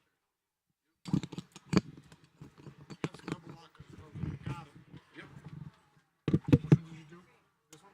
I think it's just this one that has to be done now. So that they can't accidentally turn off. Exactly, exactly. And they can't get into the menu and unlock it. No. Go back. Lock, and then up, and then down, down, and enter again. There you go. Locked in. That's why I like the side alerts on it. Yeah, these things are great. These things are great, man. Oh, I get it.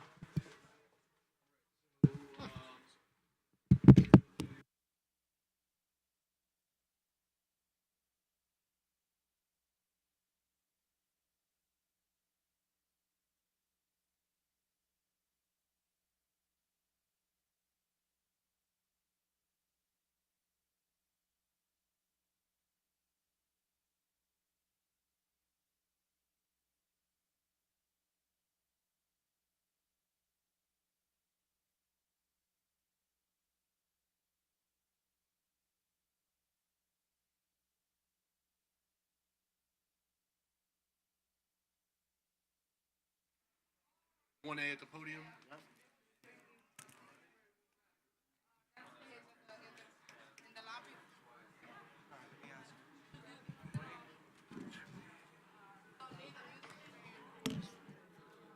Okay. We'll do the same thing.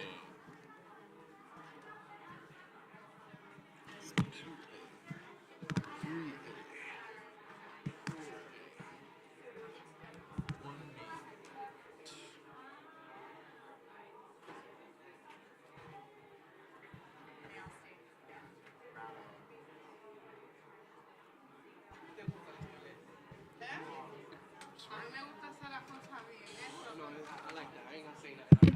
That I can't complain porque soy así con el trabajo, so you good.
setting that up.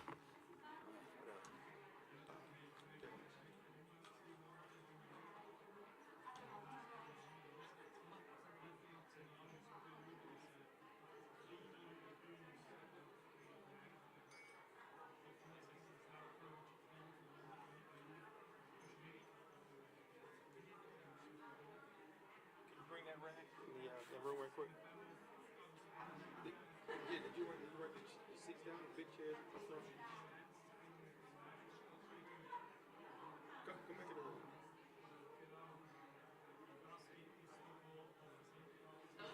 Yeah, I don't really want them wet, but. How much is wiping down the floor?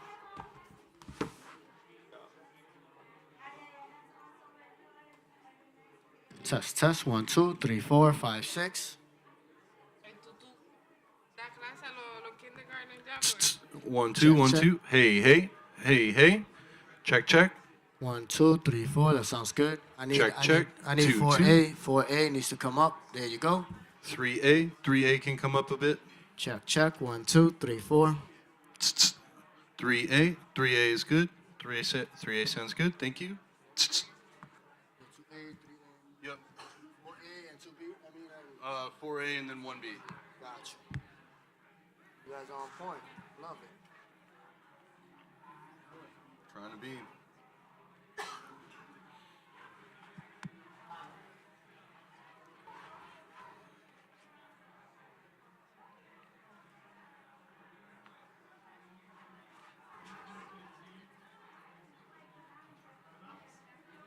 Sorry. My bad.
if everyone can please take their seats, we're going to go ahead and get started. We have a very tight end to the program, so I want to go ahead and get started. Welcome back, everyone. Everyone in the hallway, come back in.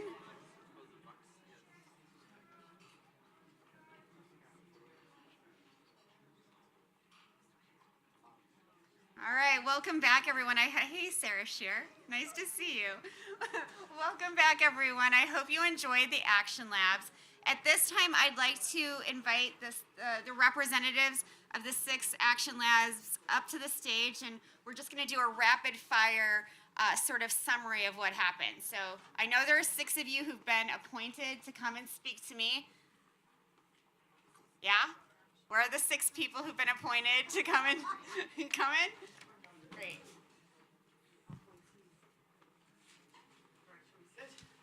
No sitting. Stand in a line. Over this way. Stand in a line this way. Are we ready? Can you come over here? I'm gonna go rapidly down the line. Go over there. I'll come to you. Don't touch those microphones.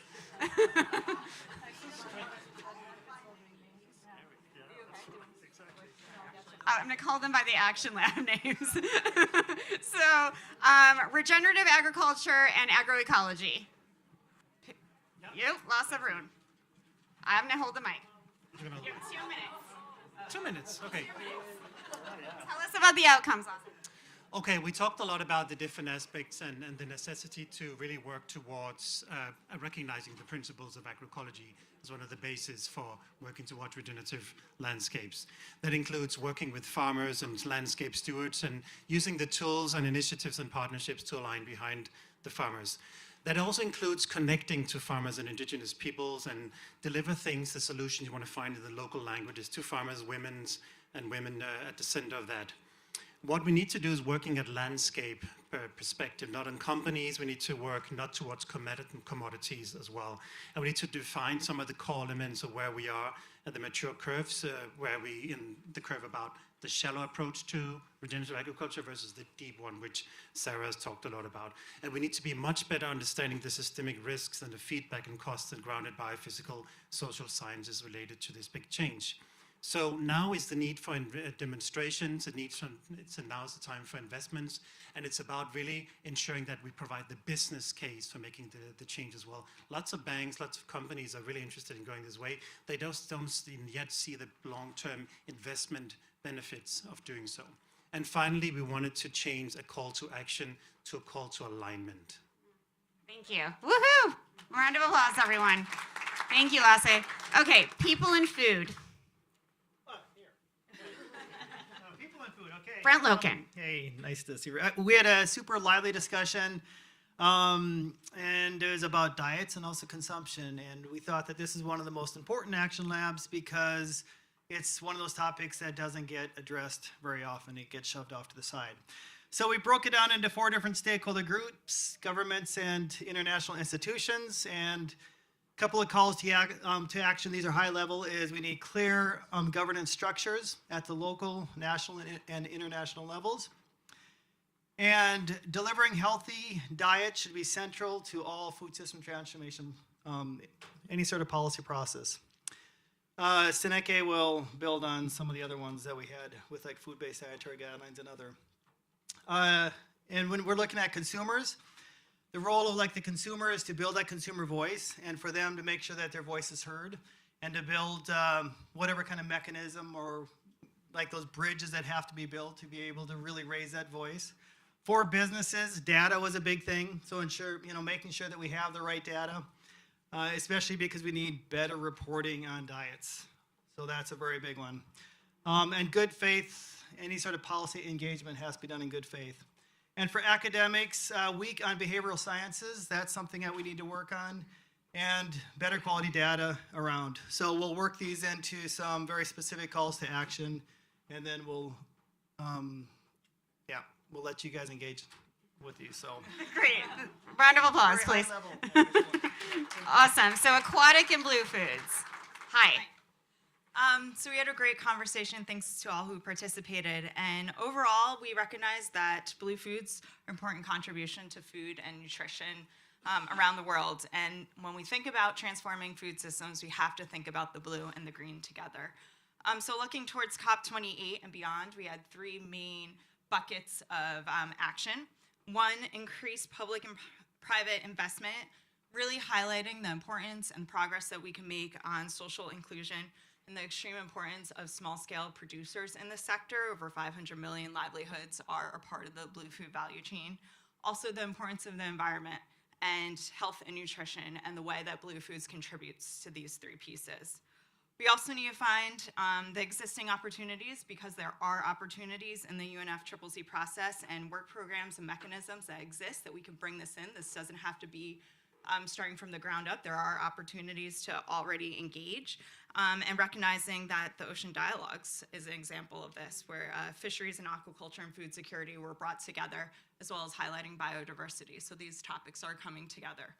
And then last but not least, we had many, but this was the last big one, building capacity of governments and illuminating examples of champions and communities that are leading the way and that are examples. We have examples that we need to bring to the stage to show what's possible and how we could bring this into existing mechanisms, how we could scale this, including through the NDCs and NAPs. Thank you. Round of applause, please. All right, energy and food. Patty Fong. Sorry. We had a very lively discussion, and there was agreement that this is a white space, that there is, no one's talking about it yet, and this is the time to really be engaging. So an example, we had Kaveh Sahedi from FAO come, and he came racing across town from the Climate Ambition Summit, and he said, one person talked about food, 0 talked about food and energy. But there are unlimited opportunities of how we can engage. There's already discussions on finance, for example. G20 will be hosted by Brazil next year, discussions around sustainable finance. There's whole momentum around plastics that we need to engage on. There are discussions around fertilizers and use of agrochemicals. So there are these opportunities, but there's also trade-offs as well that we need to really be discussing around food loss and waste, around the cold chain, and it means that we need to be connecting these different strategies together. They're right now, they're separated. And so how do we start to bring these pieces together? But also, how do we engage those who are actually not in food? So those, for example, that are working in aviation, and they're looking at biofuels, but they're not thinking about, they don't know about food systems. So how do we talk about the work that we're doing in a way that resonates with them, that we can start to have a conversation? Thank you so much. Round of applause, please. Then there were 2. All right, nature, food, and finance. Yes, that's me. Hi, Peter. Hi, thank you. So lots and lots of ideas, hard to boil it down into a few, but we talked about 2 broad themes.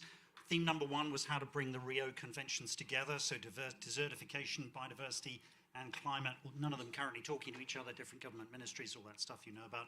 So building bridges between them and sort of trying to reconfigure the system so that it focuses on that. One of the core ideas was, if you've got countries to think about sort of their problems rather than something big like climate, what's actually the problem at a country level, focus on nature as one of the key levers, and food systems might well naturally fall out of that. So that was one of the sort of the core things to focus on.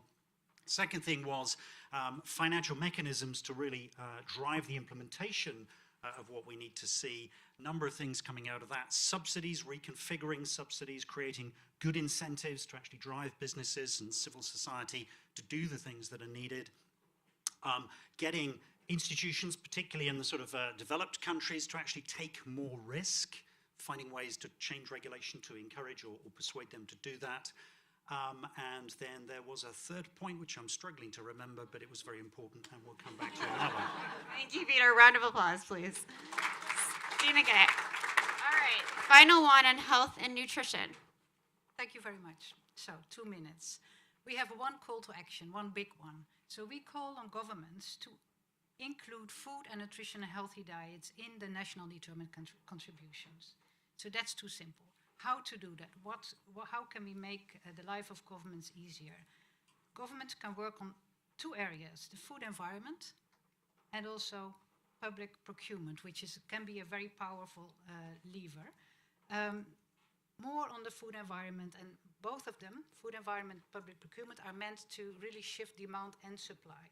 We can look at marketing, we could look at fiscal and financial measures, and in the procurement, we really have to look at the standards. For example, how to set the menu, but also how to integrate food losses and waste in the public procurement ideas. Then in the room, there was a very important, strong call to work across the systems and not to allow cherry picking.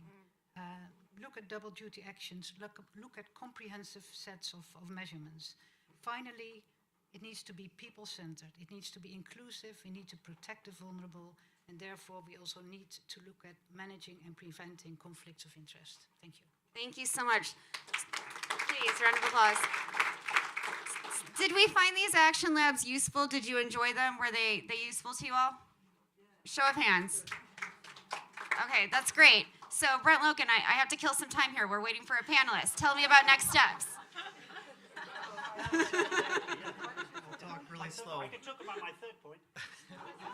Did you remember it? I did, yeah. There we go, take advantage. Landscape finance, one of the other ways of bringing things together is actually get all the stakeholders engaged in looking at a whole landscape and ways to finance that. Thank you, that was worth it, wasn't it? I also have a point to make. Maybe so we did our homework in advance in the agroecology group. We actually did the call to action in advance, not the call to alignment. And we had all kinds of conversations about how to get there. But my main point, what we want to see is a 50% shift to agroecology, regenerative agriculture by 2040 and 100% by 2050. Right on. Thank you. All right. And to do that, we have to phase fossil fuels out of food systems. Big round of applause for that, everyone. That's great. I need another minute. Next steps is you heard some wonderful calls to action, but you see now we have to figure out how to align these things. So we have to come up with very specific calls to actions that we can measure, that we can take to COP, that are inclusive, and extremely important to this is the process that we're going to use to make sure that it is inclusive. We haven't completely figured that out yet, but please rest assured we are working on it. And if you have any suggestions in terms of how we can make this a very inclusive process, send me an email, okay?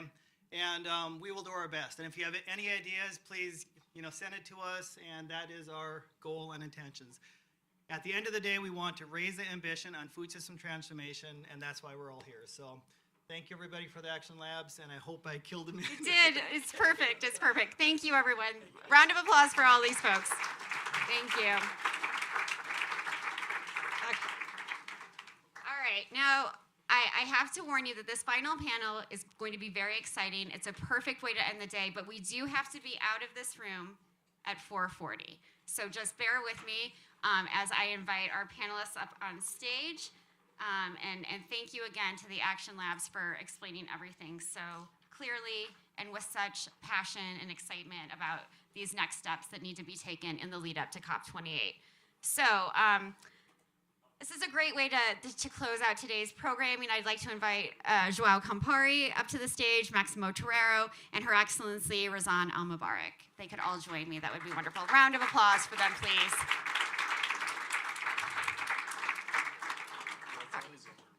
Her Excellency is in the house, as far as I know.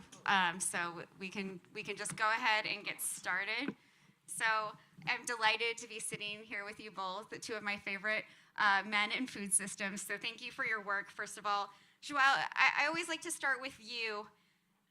WWF is so active. You're in more than 100 countries. You have so much experience implementing solutions on the ground and in the water. Are there any lessons you want to share with us all on how to drive impact? Danny, thanks. Delighted to be here. There is one lesson that we learned. Like, if we are a network, we are a confederated space, right? We work in 100 countries, and you can imagine what happens when we say, what ideas do you have about food systems transformation? So I have a factorial multiple of responses, so it's really complex. But one lesson that we learn is that, and we practice that, is that there is no one fit-all solution for food systems transformation. Although we have a global challenge, or many global challenges, and this is what we learned with the Food Systems Summit, right? The UN Food Systems Summit from 2 years ago, is that solutions are localized. So WWF, we implement, I'll give you an example. We have a platform that is called Solving the Great Food Puzzle. So what we began to do with this platform is to find similar food systems and create typologies for these food systems. And then we came up with, through an expert elicitation process, identified 20 levers that cut across all the food systems. And then we are implementing, we are designing solutions that fit for each of these typologies. And we are testing them in a few countries in each typology and see the heterogeneity that happens in those countries. This gives us enough of the global process that informs local solutions, but solutions are super localized for everywhere we go. And what's the timeline, Joao, for sort of completing those pilots, that testing? We tested 4 countries already. We are in the process of bringing in 10 more countries, and we have 3 typologies. We're going to 6 typologies right now, and January will be the timing that we're going to be launching the second round of the report. That's great. That's soon. I like that. I like immediate action. Maximo, if I can turn to you, you have been leading the development of a global agri-food systems roadmap for a 1.5 degree world, and also focused on SDG 2, which is about zero hunger. What needs to change for us? What transformation needs to happen to reach these goals? How do we achieve them? So, hi, nice to see you all. So look, when we start the process, initially it was told us to work on 1.5 degrees Celsius, what we need to do in the agri-food systems to achieve 1.5. But our position is that we have the right to food, and we have 738 million people chronic and undernourished, and 3.1 billion people that today don't have access to healthy diets. So we need to do something else than just achieve the 1.5. The priority is the right to food. So that's why we call it the road to SDG 2 and 1.5 degrees. Now, what we need to do is pretty complex, as Joao was saying. It's not one solution for everything. So our work right now, together with David Laborde, is trying to figure out what are the actions that need to happen to be able to achieve SDG 2, and what additional investments you need to do, what innovations and science you need to bring to at the same time do it in a sustainable way. But what needs to be clear is that we cannot ask a poor country to do changes and sacrifice the velocity in which they will achieve SDG 2. That's the priority, for us at least. And that's what we need to do. But we need to figure out what actions need to happen, and we need to understand what is the financing behind those actions. And that's the complexity. We have a program of, we call it the Hand in Hand Initiative. We have 66 countries right now. And that's exactly what we are trying to do in each of the countries. We're trying to use geospatial information, artificial intelligence, to target areas where there will be a return for agriculture to assure food security, but at the same time trying to bring innovation in those countries, create investment plans so that we can assure that these are environmental, creating minimum emissions, reducing emissions in whatever they do, and trying to measure those, because normally we do not measure. And we do actions without measuring what will be the consequences of our actions. The goal is that we will scale up the Hand in Hand Initiative and link it to the road SDG 2 1.5 to try to really implement at the country level. Now, the financing is pretty complex, because normally we talk about public financing, and we talk about IFIs, the international financial organizations, and of course there are traditional donors and the private sector. When we refer to the public sector, we forget one thing. The public sector is not investing enough in agriculture, and we all understand that. But that is not the only problem. The other problem is that not necessarily what they are investing is what they should be investing.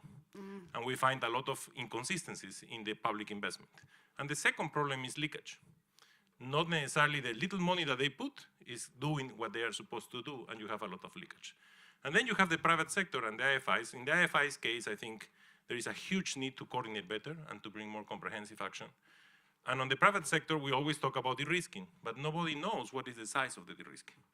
And de-risking can also be information.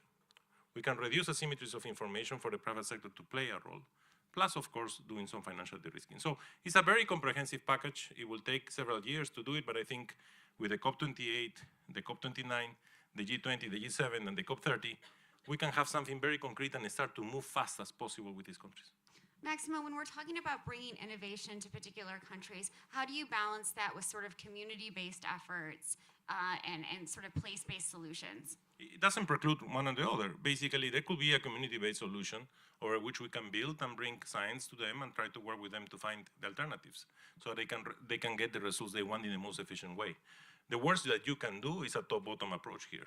You need to work with the countries, and that's what we do, is country-led, country-driven, but also work with the communities where these projects are going to be implemented. Because sometimes we have a project in South Sudan, for example, expanding rice. We reactivate the research center of rice in South Sudan.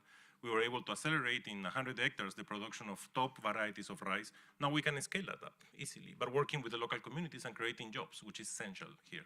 Absolutely. Thank you for that. Your Excellency, thank you for joining us. I'm so glad you could be here. This is not a softball question, so I apologize for putting you on the spot. I'm wondering if you can talk about how critical food systems transformation is for both climate and nature action. And then, along with that, describe the importance of non-state actors in all of this. Wonderful. Hello. Yeah. Wonderful to be here. And sort of the word on the street is the incredible energy that is a result of the incredible discussions that are happening here in this food day. So I just wanted to say that. So we all know that food systems are responsible for a third of global emissions. And the other side is that they're also responsible for around 80% of habitat loss. And we're experiencing habitat loss, nature loss, when we actually need it the most, when we are facing the climate change challenges. So we cannot address biodiversity loss nor climate change without addressing this critical driver. But at the same token, this critical driver, the food systems, is impacted by both biodiversity loss and climate change. So we all know that when we lose our bees, we lose our pollinators, and a third of our crop production potentially suffers. But it's not just the bees, it's the soil, it's the bacteria, it's the water, and it's essentially the natural ecosystems that sustains our food systems. And in the same unfortunate but destructive vein, climate change is increasing droughts, it's changing rainfall patterns, and therefore depleting yields. But in the middle of all this, there's people and livelihoods, women and children. They're all being impacted, and it's not a future trend, it's a today trend. 700 million people last year faced hunger. More than 3 billion people cannot afford a healthy diet. And at the same time, we're wasting a third of our food production. So we have to disrupt this vicious cycle, but make it a virtuous cycle. And that's why we need all hands on deck. And that's why we need non-state actors. And I really follow the baton of the high-level champion, the previous high-level champion, Gonzalo, who has really opened my eyes to the power of non-state actors and what non-state actors in this room are already doing. But really, it's what we can do collectively. And so really looking to a whole-of-society approach to address and solve this whole-of-society complex problem. I wonder from your perspective, as someone who is so committed to these issues, I always want to ask someone like you, how much hope do you have? Lots. When I sit with non-state actors and I think about all the incredible initiatives that are happening. And what else gives me hope? It's, we've all seen also a changing narrative. So the climate change discourse, the biodiversity loss discourse started off with this huge huge wave of denial.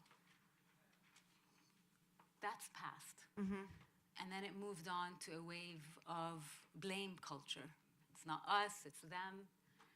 And now you see a momentum of a recognition and acknowledgement that it's time to act. And that gives me great hope. And when we talk about action, I think the discussions are now moving towards the how. And so when we talk about the how, we come to how does the food system transformation become a significant part of the solution? It's really exciting. Thank you for sharing that with us. Maximo and Joao, I do want to talk about COP28. What does a successful outcome for this conference look like? Maximo. No, I have to walk a lot to come here. but look, I think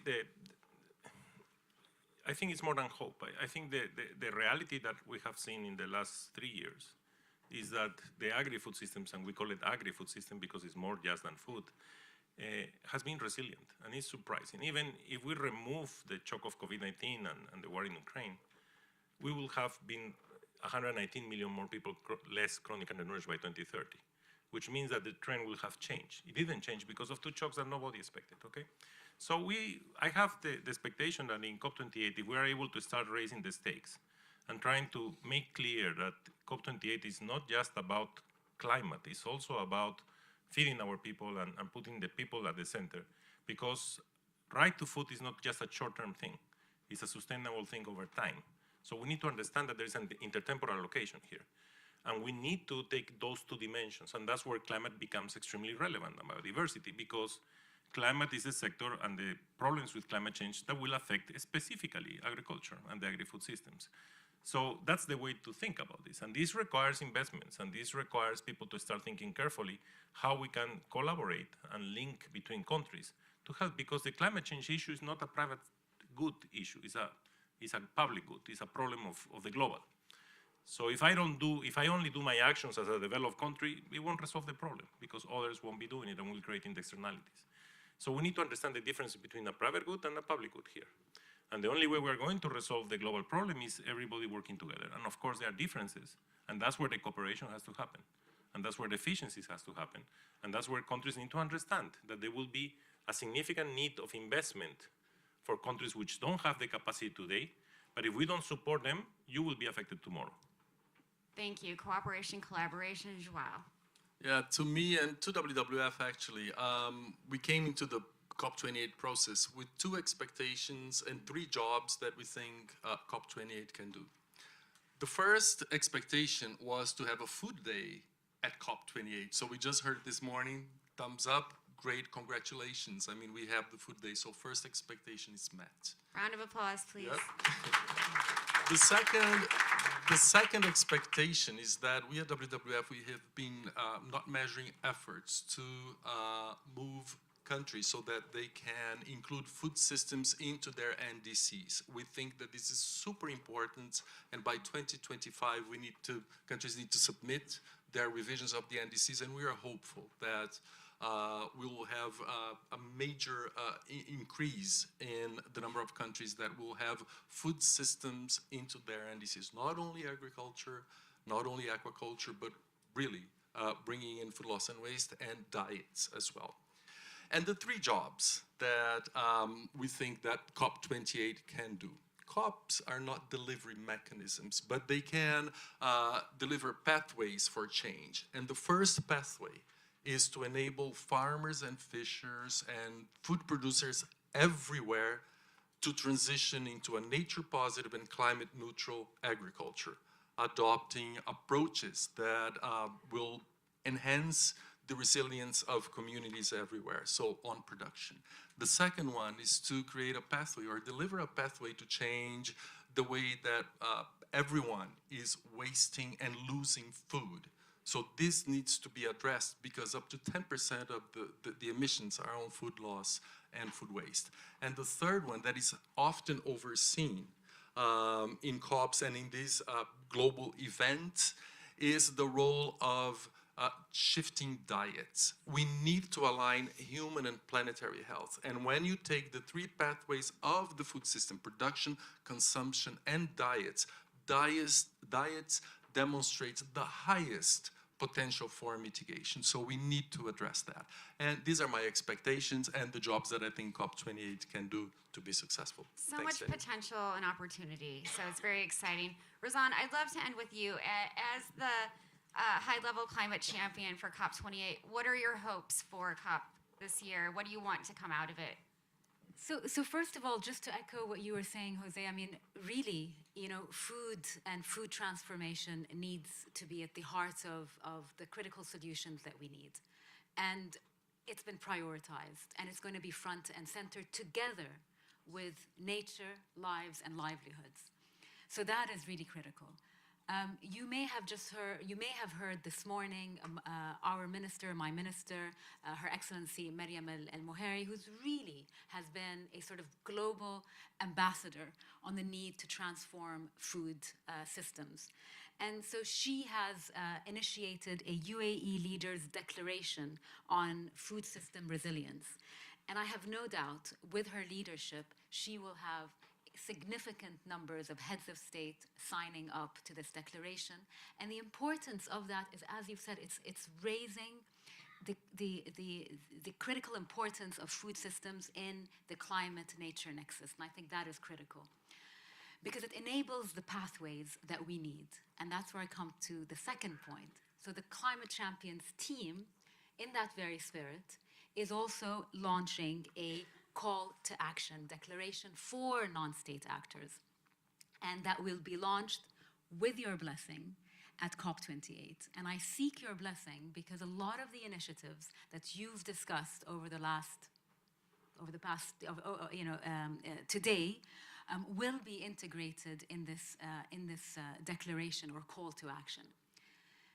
I've had the opportunity to speak to some of you in the room, but also many people outside this room. And there is incredible new initiative fatigue. And so the objective of this call to action is not to initiate new initiatives, but rather consolidate and amplify and scale up the ones that are already working. So look forward to welcoming you all at COP28 with a positive narrative, with a narrative really focused on action and implementation. We know the solutions, they're out there, we just have to implement them.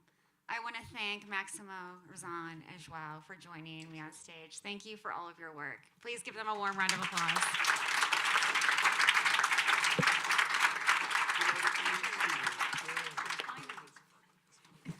It is also my pleasure to once again thank the Rockefeller Foundation, the Global Alliance for the Future of Food, WWF, and so many of you in this room for hosting today Food Day at UNGA. And I want to thank everyone who was able to join us both in person and online. And to close out the day, it is my incredible honor to welcome Roy Steiner, the Senior Vice President for the Food Initiative at the Rockefeller Foundation, to give us some closing remarks.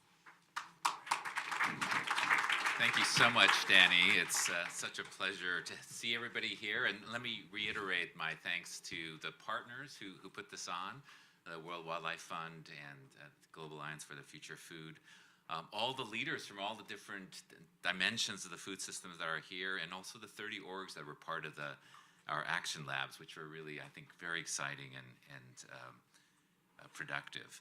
Anna Lepay started the day with saying that, there's these 3 Ds of climate change, the denial, doomism, and dithering. And I thought that was a very interesting way of framing the climate. And we're, clearly with nature yelling at us, screaming at us that denialism is slowly fading away because you just can't deny what's happening.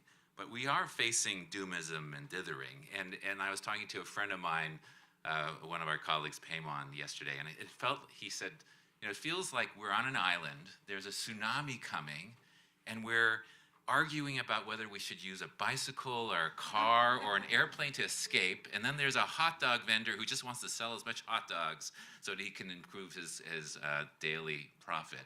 And then there's a bunch of youth who are yelling, there's a tsunami coming, and we're not listening to them. And I think that's the dithering, and we see a lot of that dithering with leaders who just do not want to face the reality of what we're facing. And as a result, I do think, the next couple of decades are going to be the most challenging humanity has ever faced. But we cannot allow ourselves to move into doomism, because that is, then it's over. And there wasn't doomism here, there wasn't dithering here. What I really appreciated was the fact that leaders are really taking real action. You heard so many really powerful ideas, and it really is, I heard a vision of the future where food is the solution to the climate crisis, and where food enables us to create a equitable and regenerative and nourishing future for our children, for our grandchildren. So that is great, and we need to be realistic, and we need to work really hard. It's one of the reasons I really love this shift from call to action to call to alignment when we're talking, because by aligning, we create extraordinary power. When you take iron molecules and you align them, you turn a lump of iron into an extraordinary magnet. And I think as a food sector, we need to align, because right now we're facing toxic polarization in almost every part of our life. And polarization inevitably leads to violence and disunity and destruction. And as a food sector, there's a lot of challenges. We have lots of issues that we don't agree on, but we can align for a better future. And so with that, I'm going to thank you once again for being here with us. We hope this was a good place for alignment to begin taking place. And I hope we can magnetize the entire food sector to really shift us away from our doomism and our dithering. So I have the most important point I have to make now is that we're going to have a security sweep in the next 5 minutes, and everybody has to leave the building, apparently. So literally, you cannot just hang out there, please. There's a beautiful Bryant Park, and it's a reasonably good day, and we are encouraging everybody to just move over to Bryant Park and enjoy some greenery. So thank you once again, everyone. Thank you, Danny. Thank you to all the staff.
Beep, beep, beep, beep, beep, beep, beep, beep.